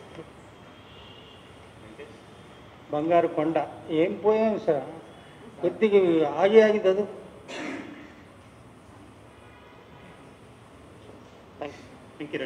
మా అన్న వర్షం పడినప్పుడేమో నేను మొదటిసారి నన్ను అన్నం పిలిచినప్పుడు చాలా ఆశ్చర్యపోయాను. మా విద్యార్థులను అన్నం చేశారు మీరు. మా చివరి పోయమ్స్ రాసే వయసుకి అయిపోద్ది, ఎంఏ అయిపోగానే. ఆ తర్వాత జీవితం ఉరికిస్తాం.